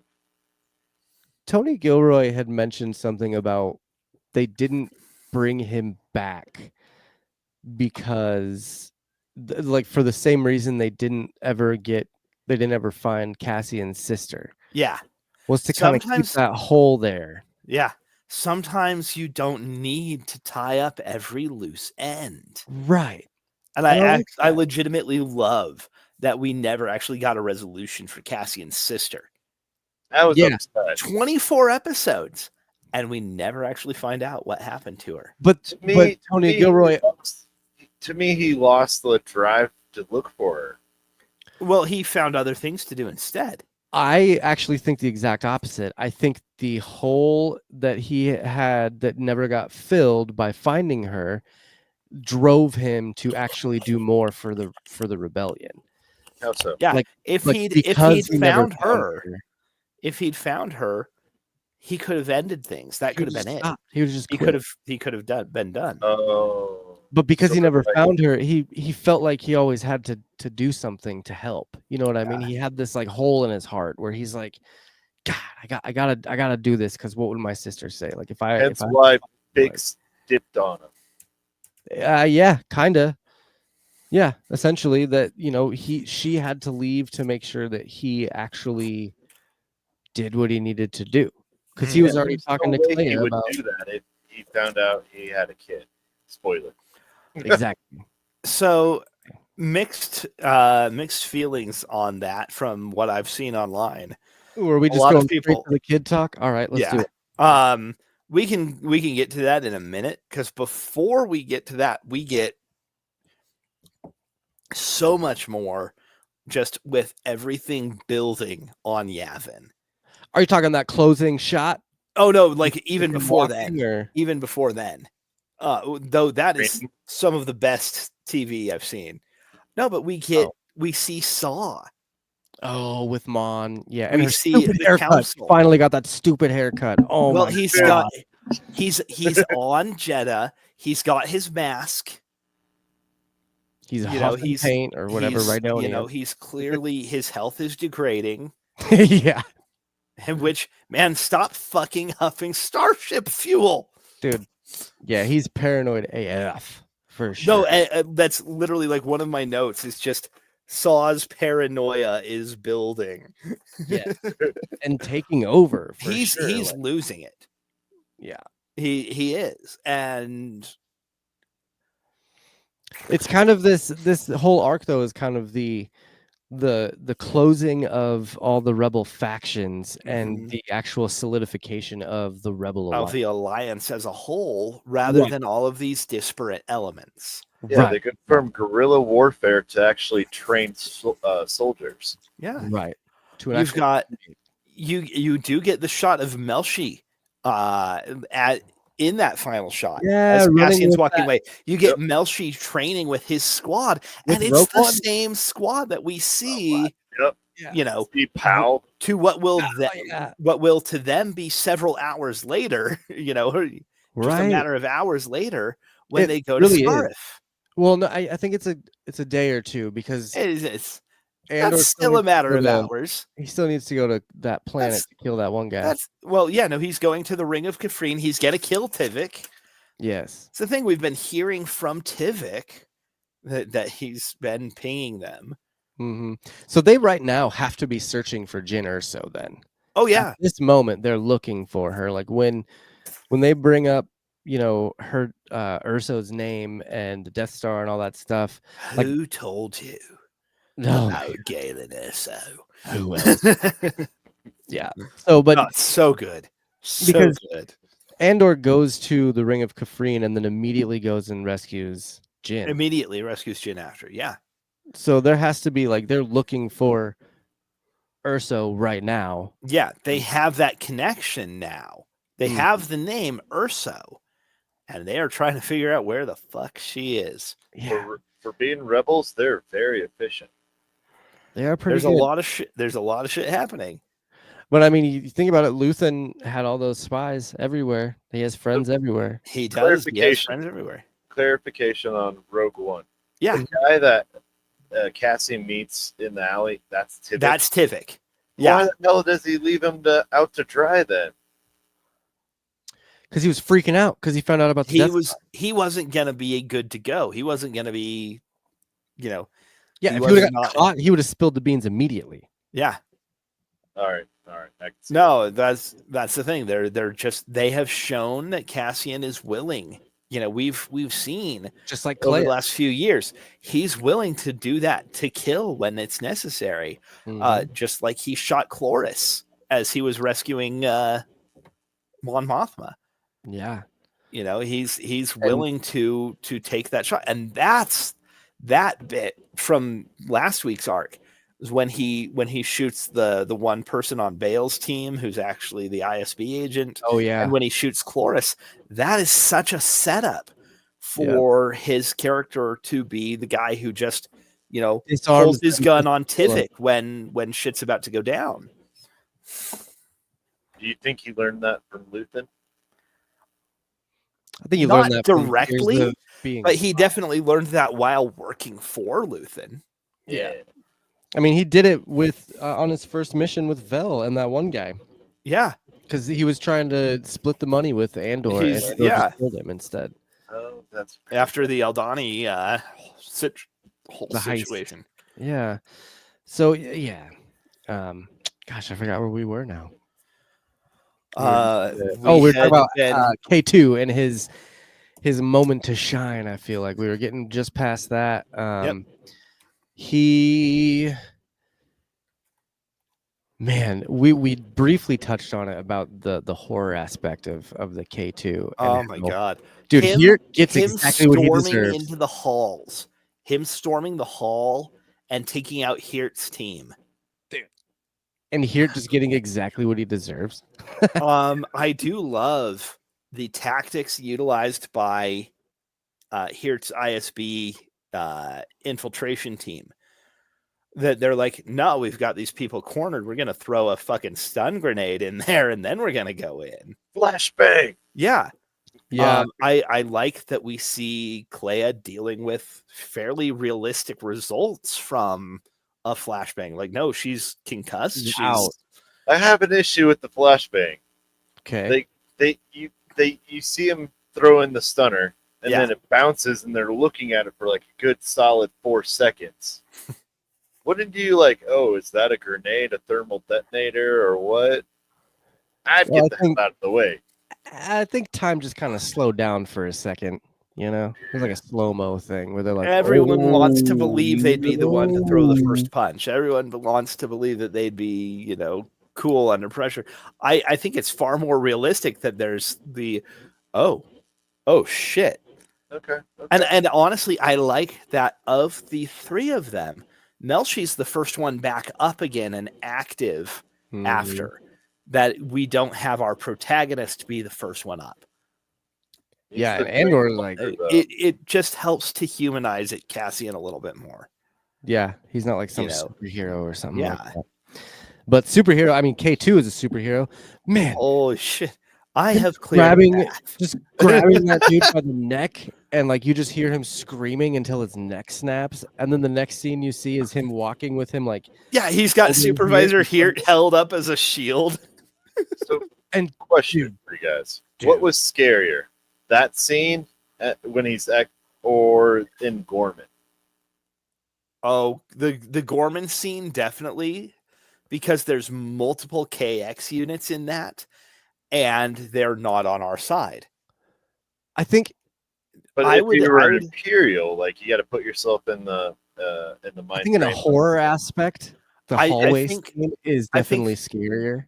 Yeah, I think that is a nice kind of call forward to the Vader sequence at the end of Rogue One. For sure. For sure. Which we can talk about a little bit more next week. But Oh yeah. And we will. yeah. Yeah, But it's like K2, I- he needed more, I think. Especially after seeing that where he's holding him up as a shield. And then Mr. I kept you calling know him, how blaster proof they are. Like you've Oh, I know, seen right? how blaster proof the K2 Yeah. units, the KX units are. That was I just kept calling dirty. that dude with the mustache the Hound because for some reason he looked like the Hound to me. Oh, the ISB the leader guy. sergeant. Yeah, but then I realized that the Hound is actually playing Balin Skull. in Ahsoka. Yes. He wouldn't be playing some random stormtrooper. Hey, Andy Serkis. Well, He's we all just- know that Kino was used to make the clone for Snoke. So, like, of course, of he course. played the same character, Justin. We all know that. What are you talking about, dude? But I had a question about that though. With those stormtroopers, did you find it weird that they weren't in actual stormtrooper gear? I kind of loved that though. That they weren't like because they're not Imperial Navy. I thought they They're were ISB. Yeah. Okay. That's the thing. Because they are there under Supervisor Hirt's control. their ISB forces, they're not actually Okay. Imperial Navy, so they're not stormtroopers. They're going to use similar armor, and they're going to have, you know, the same kind of weapons and things, but they're not going to be in the same full uniform. Seemed like they were more of the Marines, don't you think? They I mean, had I more. think they were. I think they're more SWAT. And I say that just because they were a little more precise in their movements and the way that they do. Because like normal And that's why I stormtroopers say not- SWAT, Yeah, because SWAT. they're much more of like the Okay. police. You stack of in line, go level down the things. hall, you clear every doorway. I've been a paramedic with Oh, Denver well. Metro or SWAT. It's exactly what they do. Okay. Yeah. Well, SWAT's not nearly as cool as like a Marine or anything. So never mind. Take it back. Yeah. Just that whole sequence was so good, though. Just again, Tony Gilroy with his writing and his associates with their direction, they build the tension so well. And I love so very much that we keep hearing just the turbo lift announce floor 20, you know, level 27. Yeah. Just this rundown apartment too, and it's got this nice little. And just the way that I love that we see the degradation of this safe house. That we see, you know, Bix is so excited about the idea of maybe being there frequently enough that they can actually Making it a make it home. home. Yeah. And then by the time we get to it at the end of this arc, it's a slum. It's shit's boarded up down the halls. There's But Things are leaking. Like there's think puddles that- of water everywhere. when they bust in through the people underneath on floor 26, Yeah. it looks like a nice place. because Maybe it's there's that still people living in that unit, because there's still people who are making that home. But the building as a whole, you know, like, yeah, the tenants care, but the landlord doesn't give a shit. Right. Do they ever? That's so true. Oh, we are actually at my Starlight Killer scene. Let's hit it. It is right at the 31 minute and 9 second mark, and it's literally before K2 goes in to wreck things. His attitude is so awesome to me, Right. like just because it basically picks up right where, you know, Rogue One was. Like I wanted so much more K2 in Rogue One, and like I obviously wanted more in Andor, but what we got was so good. And just him, I don't like it here. I'm bored. That And then man the- you don't like is here. Yeah. And then the next time you see him like waiting, he's got his head on his hand, like resting there, like he's a And it's teenager. such a bored. it's such a human gesture. Yeah. Or for this droid to have as a mannerism. It's just that, you know, he could perfectly well just lock in, you know, He's sitting there static like a position. normal- Yep. Yeah. Be like a droid. But no, he's just He's got so much more of a personality. yeah. than- you know, all the Star Wars droids have personality. Even Which when is like the radios get scrambled, he's Mhm. like looking around. I think. this Yeah, is just the, bad." oh shit. Yep. The oh shit moment that K2 has here is so good. Yeah, man. And this, I love coming back to him and seeing him being bored and just waiting to go fight. And like, it's the same thing when they go to Jeddah and Cassian tells him to stay at the ship. And then next thing you know, Jin and Cassian are in the middle of a riot. Fucking And- firefight and Yeah. And then K2 comes, Cassian, to save K2 the day. comes Like, in. it was very reminiscent of that scene. But disobeying orders is so refreshing. Dude, do you want to know how many orders we have disobeyed since since my reprogramming? 17. 17. Yeah. Click. 18 now. 18. Yeah, dude. Just So good. K2's personality is just so wonderful. I would watch a whole show with him and Andor too. Like just K2 and Andor on their little adventures. I don't think there was enough time for them to go on many adventures. No, and I think we could have gotten so much more. But Yeah. like I said when we were talking with Rose Points, it's at what point do things remain narratively necessary? Right. You know? Yeah. Maybe one day speaking we'll get a B2 emo and Cassian's son or daughter. that'll show be Skeleton Crew season 2. Dude, you know what's funny? They could You know what's spin- funny is they were very tight-lipped about that kid. Yeah. They did not give it a name at all. No. They made sure that nobody knows what the name of that kid is. Good. So It doesn't need to be known. Do you think though that they're doing that just because of the mystery, or that they're planning on? No, I think they're later doing on it to so we grow? don't get another Rey Skywalker situation. Oh, No, dude! Lord. Way to bring down the mood. Yes. No, I guess that makes sense, and I'm cool with the mystery of it, but like, if this opens the that door for just- Gilroy to come back and make another series of something, I'm all- Andor 2. It doesn't even have to be Andor. It can be Bixen Company. I don't know. Andor Jr. Yeah. No, so I've seen Rodna. It'd be Rodna. Andor spelled backwards. The Adventures of Rodna and Zib. Zib spelled with an X. the next. Yeah, no, like that. And now they're going for the First Order, right? Because they flipped their names. Yeah, dude. It's yeah. No, absolutely. but just so I before we get to the kid bit, a couple of little things. I love that we get the whole bit with Mon telling Vale, you know, makes the Senate look easy, doesn't it? Oh yeah. Yeah, man. Their scenes were fun, and Mon was so. You didn't get a lot of her in this, but she was so much more comfortable on Yavin running that than she was ever on than the she ever Senate. was in the Senate. Yeah, because she's found her place. And With she's among friends. with Nemec's manifesto coming back, Dude, one of the best. Yeah, please. Partagaz. one of the best bits from season 1 comes back in such a strong way in this episode. Mhm. We get Partagaz, just we were never able to stop it. Who do you think it is? Yeah. And just and I made a joke before the shot of Partagaz pulling out the blaster. At when Legret was coming in, I wrote, "The Partagaz is over." Oh, that's funny. Heyo.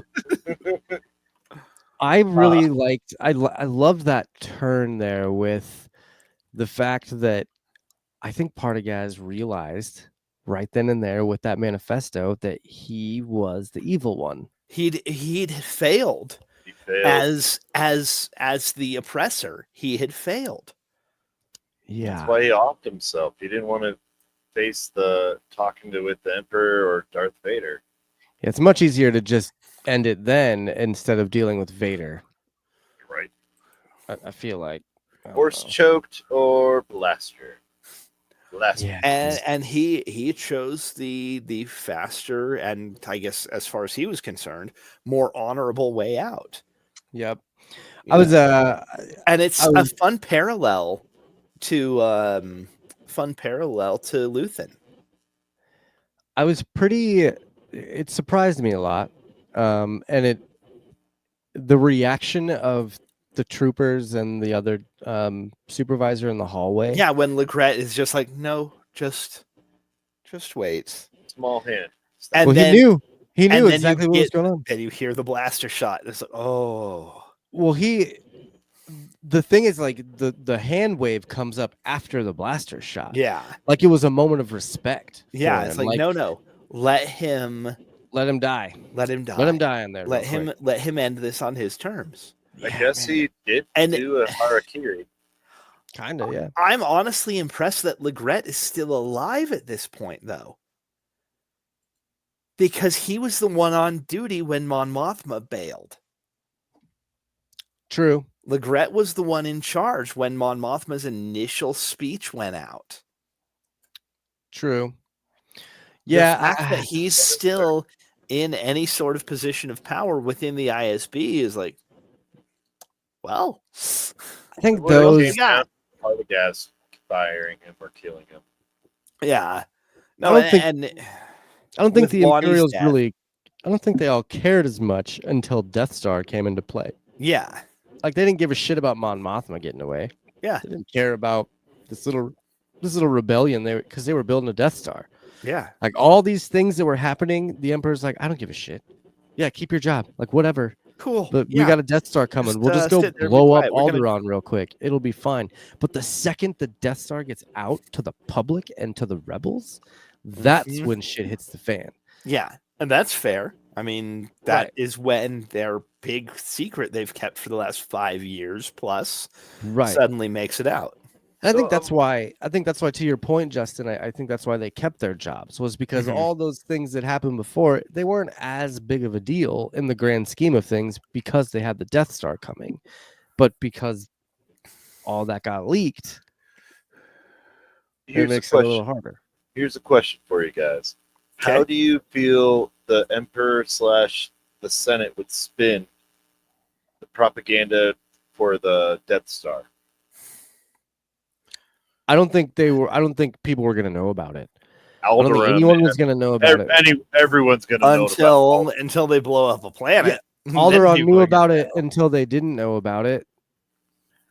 And I like, mean, they who's That did. gonna- makes the news. How are they going to spin that? You know, yeah, but who's going to say anything? Alderaan's gone. The only people that are left are the people on the Death Star, and most of those people they don't know that they're blowing up a planet. Yeah, but Okay. I mean, within minutes, Obi-Wan and Luke are there. That's Yeah, but from the- the Force. But Yeah. You have grandson on Coruscant trying to contact grandma on Alderaan. What's wrong? Right, but I think the Empire would spin it as it was a planet. It was an asteroid that hit the planet. You They don't wouldn't.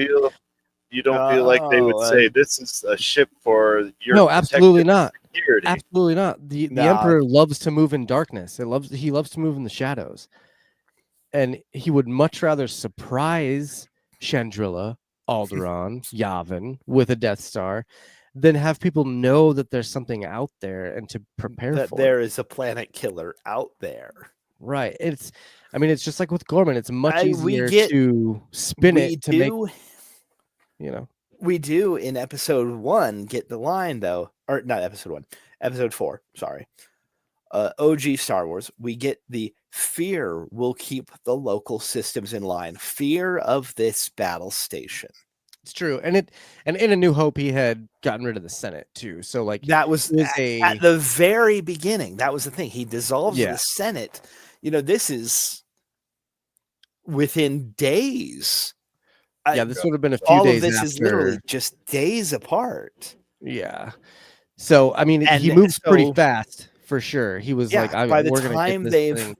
by the time they have dissolved the Senate, they've already blown up Jeddah And Scarif and Scar- Alderaan. No, they didn't blow up Alderaan Not- yet. They had done No, Scarif not and Alderaan. Jeddah. They hit Scar. sure.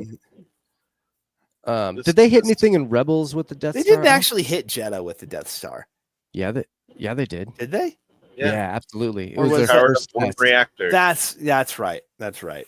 It was their first test, and then their Yeah, second and test was then on Scarif, Scarif. That's right. directly at Krennic. Yeah, That's one of my favorite scenes, dude. That lightsaber or that Death Star beam goes directly at Krennic. and that was where I was forgetting because it's been long enough since I haven't gone back and rewatched Rogue One yet.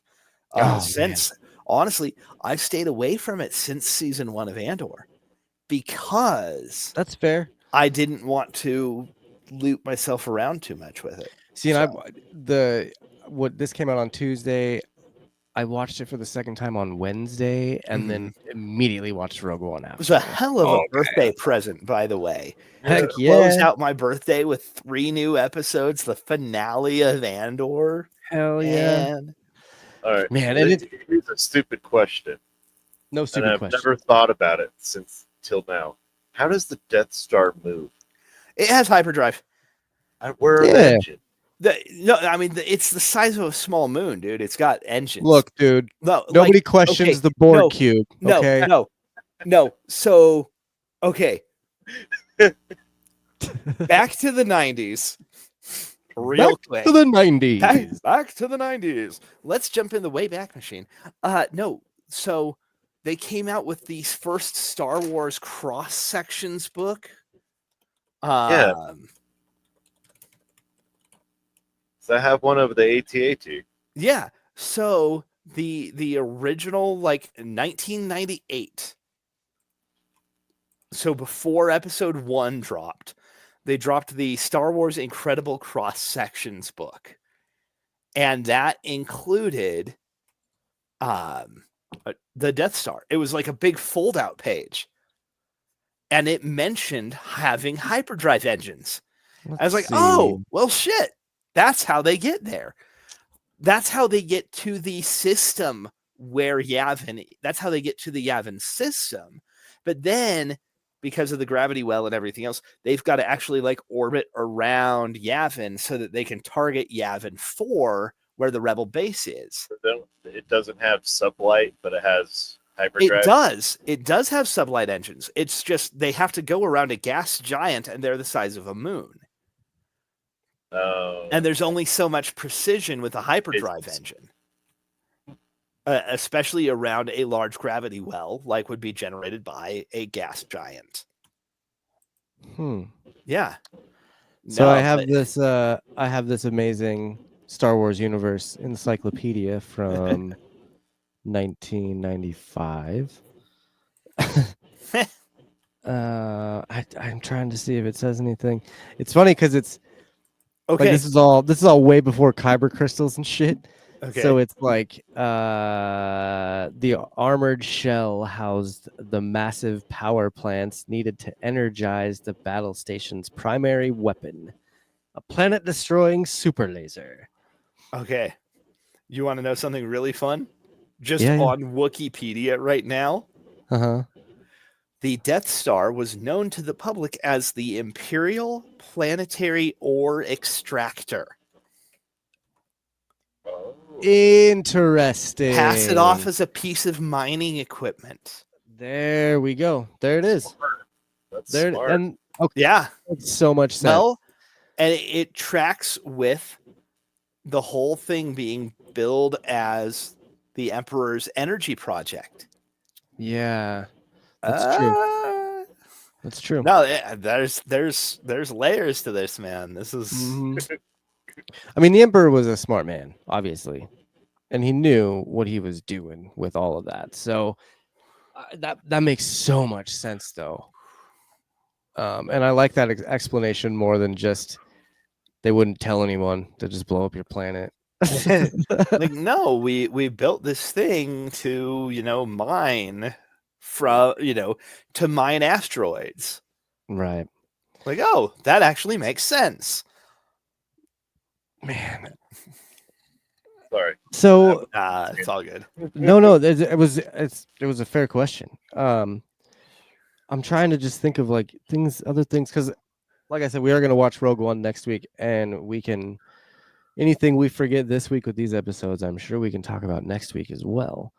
But I'm just trying to think of like, I think let's do your Starlight Killer scene, Phil, because there's not really a good time a good segue tie this one that. in. So yeah, so we're just gonna do it. It's in episode 12 at the 22-minute and 36-second mark. Tell us about this scene.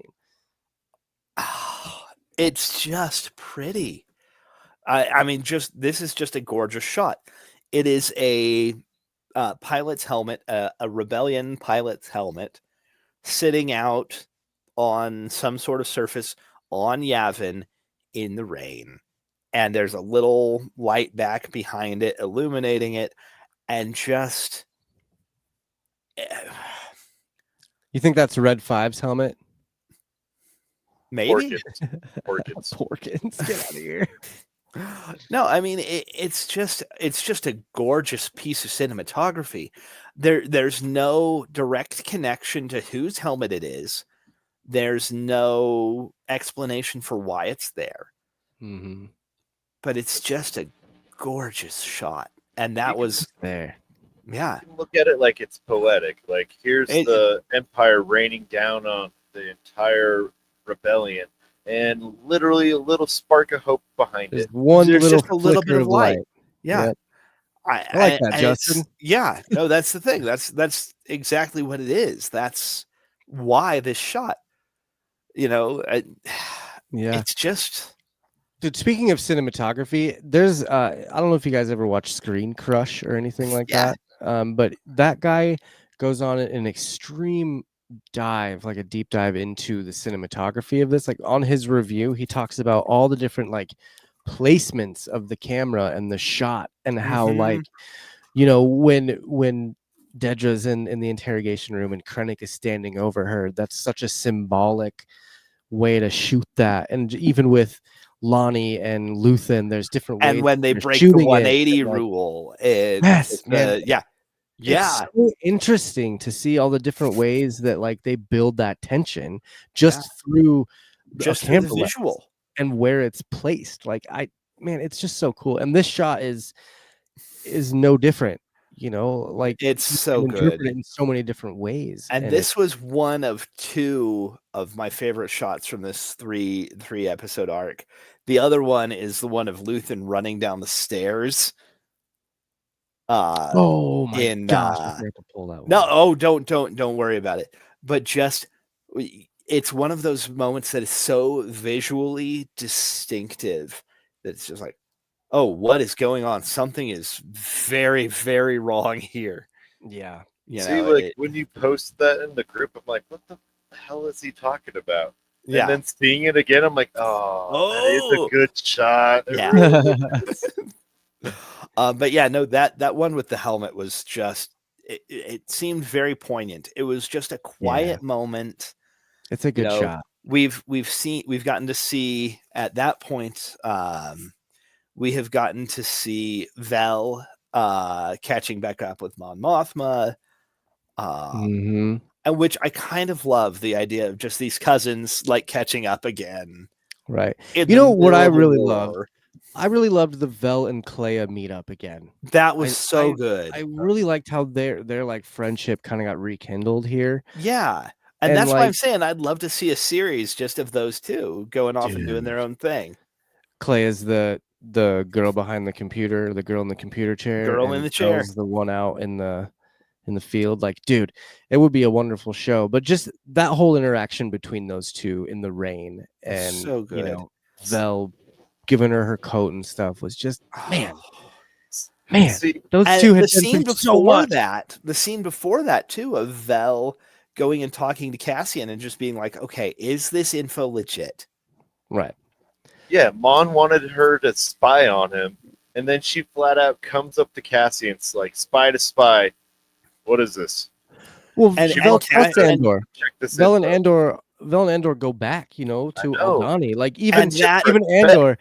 I love toast. that when the Andor toast says is so good. And when they first come in, and Andor's like, I've heard people say that they were on Aldhani, and Vel's like, I'd shoot a man. Like, and it's like that's the kind of connection that they have, and that's why Mon sent Vel, because those two they go trust back. each other and they trust each other. So I think it made a lot of sense for Mon to send Vel over there. It was just a fun little, like Phil was saying, that toast was so awesome. What did she say? Like, would you drink to Luthen like this one time? Or... Yeah, he says you want to drink to Luthen, and she's like, this one time, yeah. Because I'm assuming she's probably not much of a drinker. Would be my guess. Or more that she just has issues with Luthen, and she's not necessarily wanting to toast that could to be his memory. That could be, and like it all makes sense how they're so standoffish with Luthen. But Andor and Will, they make very good points that this would not be here without Luthen. He made it worth it. Yeah, he made it worth it. Yeah, dude, and yeah, he made it worth it. That's all I can say. Is like, it seems everyone made it worth it in this. Like every character in this made it worth it. You know, it was good. My cat's scratching the door. Hang on. Quick, while Josh is away, Bill and Justin show. I love that we got K2 doing his whole "I've been to Coruscant" bit. I was The in a parade. I was in a with parade. the Emperor. The The Emperor Emperor was was there. there. Like he was proud of it. He's such a gossipy bitch. I love it. Yeah, he's so catty. He's so catty. You could totally see him with like one of those big hats on at the Kentucky Derby with like some Julep in his drink. hand. And yeah. Yeah, I like that too. Where Yeah. it's like, the Emperor that was was there. really and good. Cassian's like, oh, sorry, I missed that. That's, I like, Kate- Go ahead, Bill. and I know we're getting up to Yep. some lines for both of us. Yeah, actually, you guys, both of your one-timers We're back to the back. I same. know. I just Yeah. did the whole scene. so. Yeah, because K2 just walks in. Here's the the guy. man don't you do not like is here. Oh man, leave us, droid. At that moment, I was like, you know what? Screw this guy. I don't like Ben anymore. Don't you be talking down to my man K2. You might be a piece of shit, but your daughter loves droids. You put some respect on that name. Shit.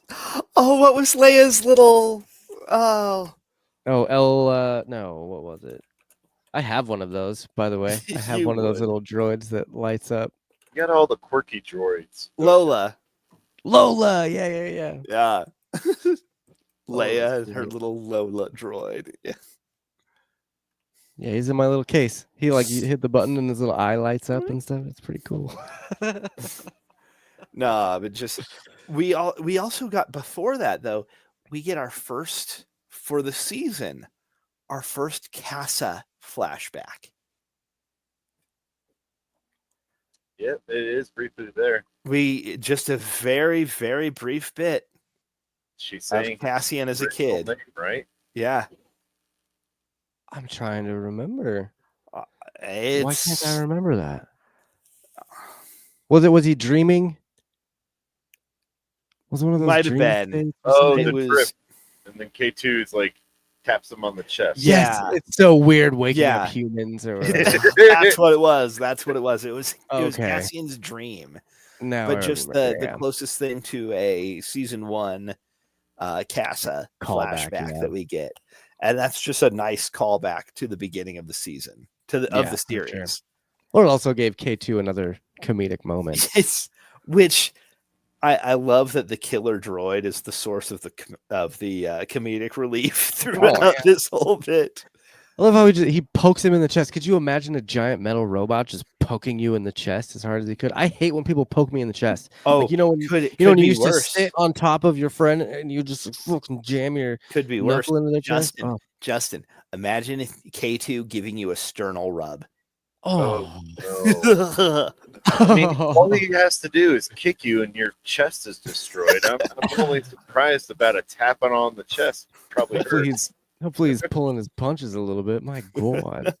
Yeah, that's crazy. Well, let's do that. Yeah, and then we can get in conversation about the whole final shot sequence. Yeah, we'll do. We got the one chimer coming up right now, and it's actually Justin's and Phil's one chimer are basically in the same line. Same speech. 10 seconds apart. Yeah, and it's funny because I actually forgot to upload it. I downloaded it, but I didn't upload it quite yet. So we get our bumper, but we don't get the actual shot. Yeah, look, it's just something that happens sometimes. You know, there's so many things to upload. And one job? What are you talking about? One job? I'm giving you shit.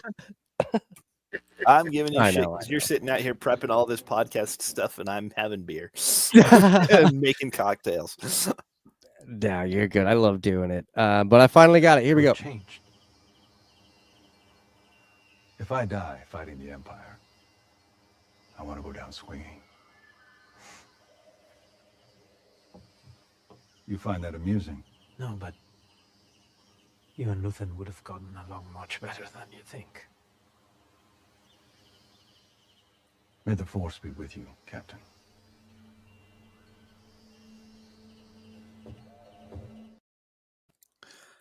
So, Justin, your line came up first, I believe. Yeah, it was. Why don't you tell us about that? If I die fighting the Empire, I'm gonna go down swinging. Paraphrasing there, but it's very foreshadowing, obviously, for Rogue One because Andor actually truly is fighting for the rebellion, and it's sort of ironic because Bale is sort of goes out like a bitch and just gets blown up, not fighting. Well, maybe he was punching at the laser. Actively fighting. Get back, Death Star. You look like a cat. Well, But like overall, it was ironic to me, and it had a lot of foreshadowing. But we all know what that foreshadowing is. I think I really liked that line because it was kind of. I think Bale is speaking for everyone that's joining the rebellion now. Oh yeah. You know, like everyone that is all those different systems that are dropping out of the Senate and joining up. Like, you know, it's like Gorman. They're like, if we're gonna go out, we're gonna go out actually fighting back. Yeah. And I think Bale's just finally on that train because for so long he was standing in the background and like watching things develop and like helping in ways that he could, but he wasn't really doing as much as I think he is now, you know. And I think that's kind of, he's realizing that there's so many other people that have brought this rebellion together for him and Mon to lead, that he's like, man, all these other people have died for this cause, and like I don't want to be going out just sipping on champagne getting blown up by some laser. I want to actually be fighting someone. The irony of it. Yeah, but it is a wonderful line, and it's I was gonna give you guys shit, but then I was like, you know what? No, because this is probably one of the best sets of dialogue in the entire series. And Phil, your line was the last part of it. You, Captain. Yeah. And have we heard "May the Force be with you" at any other point in Andor? Yes. When? The healer. I don't think she ever said that. Did she ever say it? I think so. She might have said it to Bix. I think so. I'm don't know. I'm not sure. I'm gonna go look into it right now. But Either way, like it's awesome to hear it. I love hearing it. Like when I sneeze, instead of saying "bless you," I say "Mifubwe," which is "May the Force be with you," but acronym. That's funny. You know what is really interesting about that line is canonically, is that the last line that Bale has before he dies? It is. That's Bale's last line. He has no other he has no further dialogue. Not even in Rogue One. I think he does say something in Rogue One. He might. It's been too long. We'll have to correct that next week if it is. Let me make sure to write that down. Point being, though, this is easily one of the most significant uses of that phrase that we've ever seen. And it's of how little we have seen the Force at work. It's interesting that it's said to Cassian. We're not focusing on Jedi or Sith. We're focusing just on these ordinary people. Right. And, you know, what does that phrase mean to them? And to Andor, that's what I was saying, is I don't think it means much to him at all. Like I bet that was just that was like, you know, if an atheist is told, you know, God bless you. Yeah. The atheist is going to be like, yeah, okay, whatever. Like, I feel like Andor's probably in that same mindset where he's like, The Force. Okay. No, it Chill was the just root. it was a good note. Yeah, but Bale has actually seen Force users in action. He's actually Yeah, seen the he's Force. worked with Jedi. He has worked one-on-one. Right. Whereas he and Obi-Wan, and Cassian, not so much. yeah, He hasn't really seen that He hasn't go on. experienced the mystic wizardry. Yeah, exactly. Right now I'm scrubbing through that Force was scene with with me. the With the Force healer. yeah. I'm not seeing it so far, but is there anything else from these 3 episodes, guys, that you wanted to cover or talk about before we get into that last little segment? Let's start with Just Justin. the ending. Just the ending. Yep, just that. Okay. Just the ending. Okay. Yep. So the ending was phenomenal. I think that last little walk by of everyone was fantastic. So fucking good. It was like how you close out a series, Yeah. It's like some of the best series have these like where are the characters now? Where are they now? moments. You Yeah. get all of those shots of everyone else on other planets interspersed with Cassian walking past everyone on Yavin. Yep. And that I think that helps it a lot. Yep. It's just I you came see- across a deleted scene, and it was something to do with Mon's husband, who the last time we see him, he's got some chick on his arm, all it's passed not out some drunk. chick. That's Skolden's wife. Oh yeah, that's right. It was That's his wife. son. That's his daughter's mother-in-law. That's right. Gross, dude. What a weirdo. Oh, I That is wondered who that Davos movie was. Skolden's wife. I didn't even realize that. That's No, very interesting. No, that is very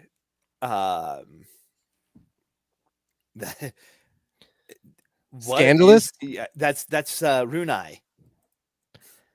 Runa. Oh, is that her name? Runai Skolden. Yeah. Oh, okay. You I know, didn't know that's her actual that's name. because we see her offering Mon Mothma drinks. We see her just kind of hanging out and being, almost the trophy wife of Right. of Davos Skolden. Right. But then the last time we see her is basically passed out on Perrin's arm. Right. And Perrin's just like having a drink. Just chilling. But the deleted scene was actually from Mon talking to her husband, and he actually apparently in this, I don't know if this is true or if it's just a rumor or whatever it is, but apparently in this deleted scene he tells Mon Mothma that the ISB has been coming to him once a week for the last however many years and asking him questions, and he's always covered for her because he loved her so much. Why did you never love me back? Whoa. Is basically how that scene Whoa. goes down. Oh, that's brutal. Yeah. And I was like, a vibe like that. I was Never like, got a vibe. no, but like I don't think he was trying to give that vibe off. I think he was trying to make sure that Mon was protected. He didn't want to get involved because he was getting questioned every week. And here's the thing. What if he's hanging out with Runai as a way of kind of pulling scandal aggro? Oh yeah, Like, okay. I'm having an affair with Davos Skolden's wife. He's like protecting him and his daughter while also kind of protecting Mon at the same time, and Chandrilla, I would say. Like, I think he's kind of doing a lot there. Yeah. To help with a lot of maybe he's stepping up. Yeah. It'd be a good reflection. Yeah. Right. And I don't know if that's true or not. I'm sure we'll see later on. Maybe we'll get some sort of deleted scene thing, but like it would maybe we'll get cool. From a Certain Point of View book about Perrin. Yeah. It would be very cool of him though to have done that if that were the case. So but yeah, then finishing that walkthrough, you get the troopers, you get the Rogue One squad running With Melshi. Yep. and Andor's on his way to his final mission. And the last scene that you see in this entire show is, oh, my boy B2 Emo hanging out with his new little droid friend. Oh, my eyes watered up a little bit at that scene because I was like, oh, he has a friend and he's able to play. He has a boy. Yeah. That, like, I had a list of characters I was hoping we would get to check back in on by the end of things. Top of the list. Perrin and B2. Top of the list for sure. Yeah. But then We final didn't get a shot. follow up with Edie. But you know, I feel like we got the resolution as much as we were gonna get. I was gonna say I with feel like Edie Cool with it. at the end of yeah. There was no Edie without Cyril. No, there wasn't. So, but yeah, then we get Bix and a baby. Yeah. Bix holding a child, which seems to be about a year old, maybe a little younger, probably. You know, probably about pretty close. Pretty close. Clearly Cassian's kid. Like obviously that's Cassian's kid. Yeah. That hair. Oh yeah. Yeah, the creators, the actors, they can dodge that shit all they want, but it's Cassian's kid. So yeah. And I like I said, I have seen mixed feelings about it. There are some people who are arguing that it takes away from Bix's agency. But then other arguments saying no, it actually gives her that agency because she's recovering from her trauma. She's, trying to give this opportunity. She's trying to not put that pressure on Cassian to leave the Empire, to leave the rebellion to go take care of this kid. Because she obviously, she knew she was pregnant when she left Yavin. Yep. She had to have known. Yeah. There's no I don't think she would have left if she wasn't pregnant. Yeah, exactly. That was the catalyst. I'm making the choice for us. I don't know why people would be so upset about that because it's kind of showing because of how much of the importance on the male line continuing that it puts on the character. But that's so far beyond what that scene actually represents. I mean, you think of Bix and her son are watching a sunset peacefully on a planet with a newfound family because of what all of these other people have sacrificed. They are able to someone will be able to see the new dawn. And it harkens back to Luthen and saying, I sacrifice everything for a sunset that I'll never see, or a sunrise I'll never see. Yep. And that's exactly what's going on with Bix and the kid. Like that scene is just representing everything that this show was about. Yeah. Was the fact that someone can start fresh and new peacefully without the oppression of the Empire. Yeah. Well, I don't know why anyone would get fucking mad about that. That's so dumb. It's you could argue that it does take some of Bix's agency away. Nah, no way. No way. Get out of here with that shit, you mook. I like Josh's poetic description of it. I thought it was just truly like, oh, this is why Bix left, and she didn't want it to pull Andor with them. Yeah. Yeah. I'm a certain. I mean, I don't know. I guess maybe I could see it, kind of, maybe, but I really think that she was sacrificing everything for the baby, just like Andor was sacrificing everything for her. Yeah. So it's, I don't know, man. I thought it was a great ending, and I mean I definitely teared up in that last scene. A, seeing B2 Emo, and B, seeing Bix with the kid going, "Oh my god, dude!" Yeah, that makes so much sense. Like now. I was running out of paper. You don't want to have another paper, but it's just the little like Bix with baby.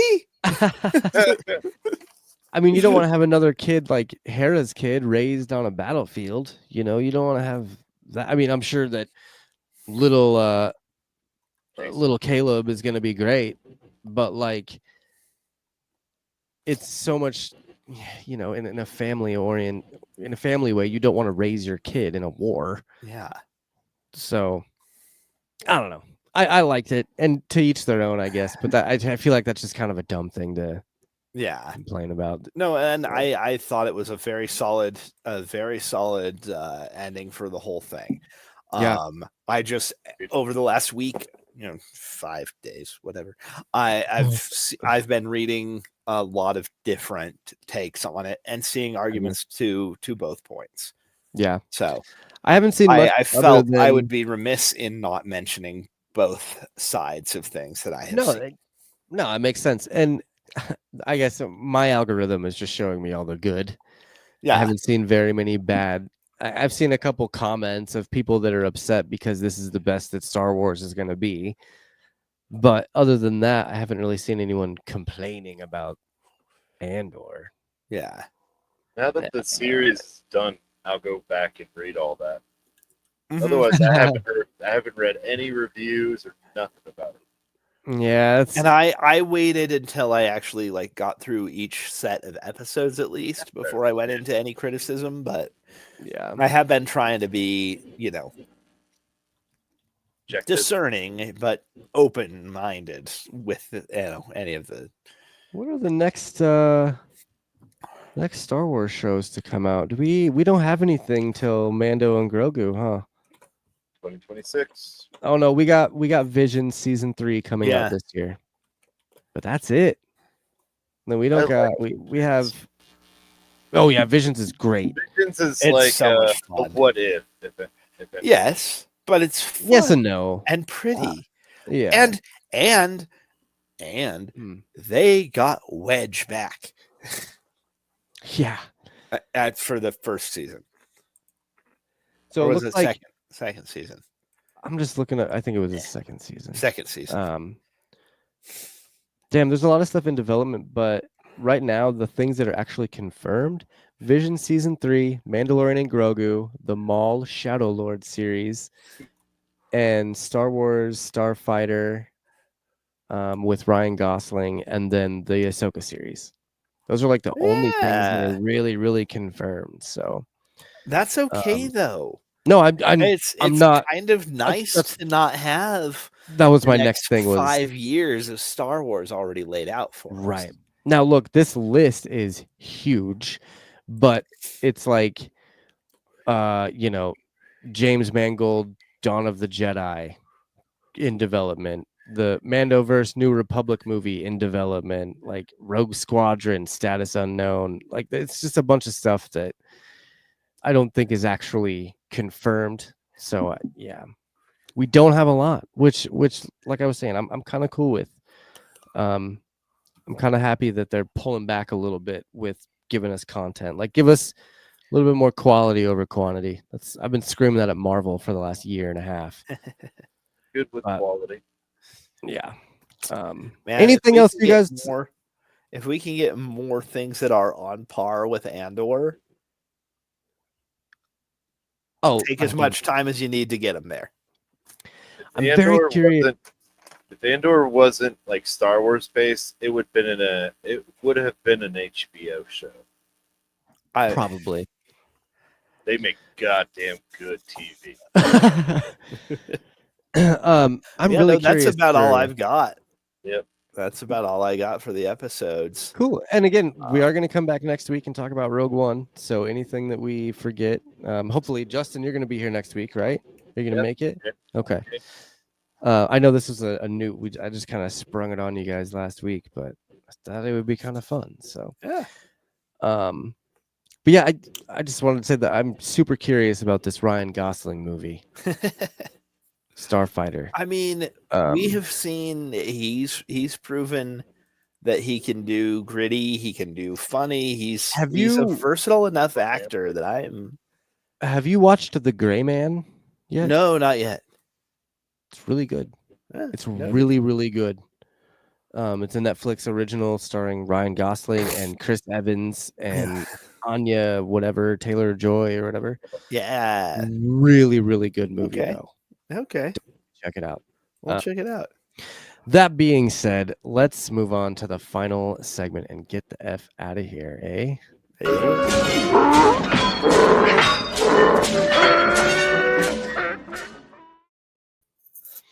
It's the Tuscan Raider, the part of the show where we rate each arc of Andor. Let's start with Justin. What are you going to rate this out of 10 Death Stars? The overall season, the overall season ender and series ender was comparable to The Wire for me, and I'm giving it a 10. It is by far some of the best television I've witnessed, and it tied up loose ends. It ended beautifully. The very last scene, but I cried my ass off. So 10 out of 10. All right. Phil? I gotta say, we knew the ending of this was a foregone conclusion. We knew where we were going, and I honestly loved how much of the journey over the last few years has just been getting to this point, seeing everything that we've seen along the way. I gotta go with you, Justin. I gotta give this a 10.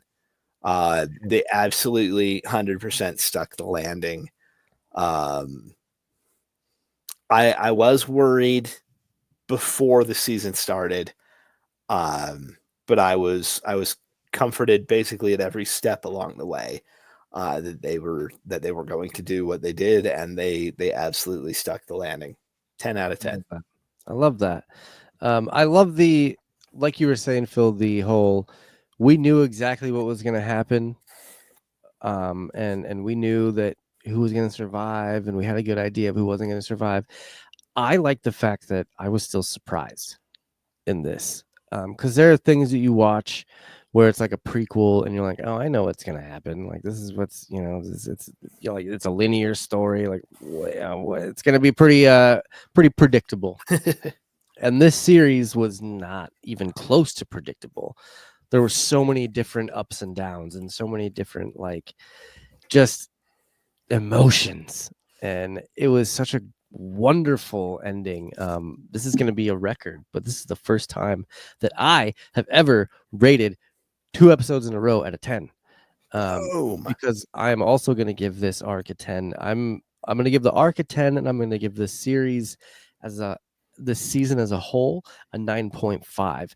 I love that they had condensed 4 seasons into 12 episodes, and love made the way they it did work. And made it work, made it make sense, made us commit to it, got us emotionally invested in it, and they did so much with what little time they had to cram these 4 seasons in. I just think it was beautifully made. It was a wonderful conclusion to the prologue of Rogue One. So, yeah, I would agree with you guys. 10 out of 10 Death Stars. So, dear God, I hope there's only 10. Here's going to be my next year, May the 4th. It's starting season 1 Andor all the way to the Empire Strikes Back. Ooh. Yeah. So it flows. It does. It totally flows all the way through. I don't know if you have enough time for that, though. I can watch Harry Potter's all in one day. It's possible. Yeah, but Andor is 12 episodes each season. It's not Obi-Wan or Mandalorian where it's only 8 episodes. It's 12. Yeah, and most but of them are 42 an hour.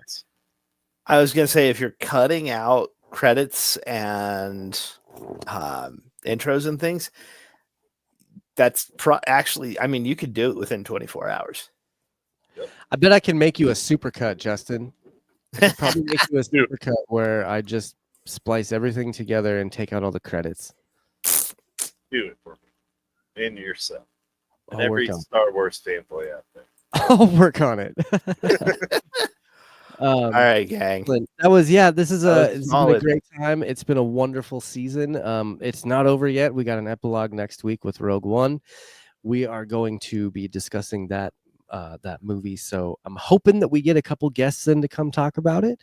But I am extremely excited to keep this show rolling. So that being said, we are going to take off for the night.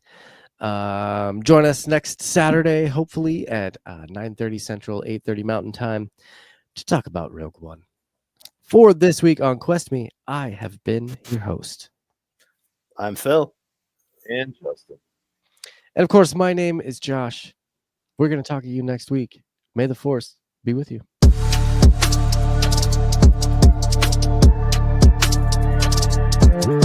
Good.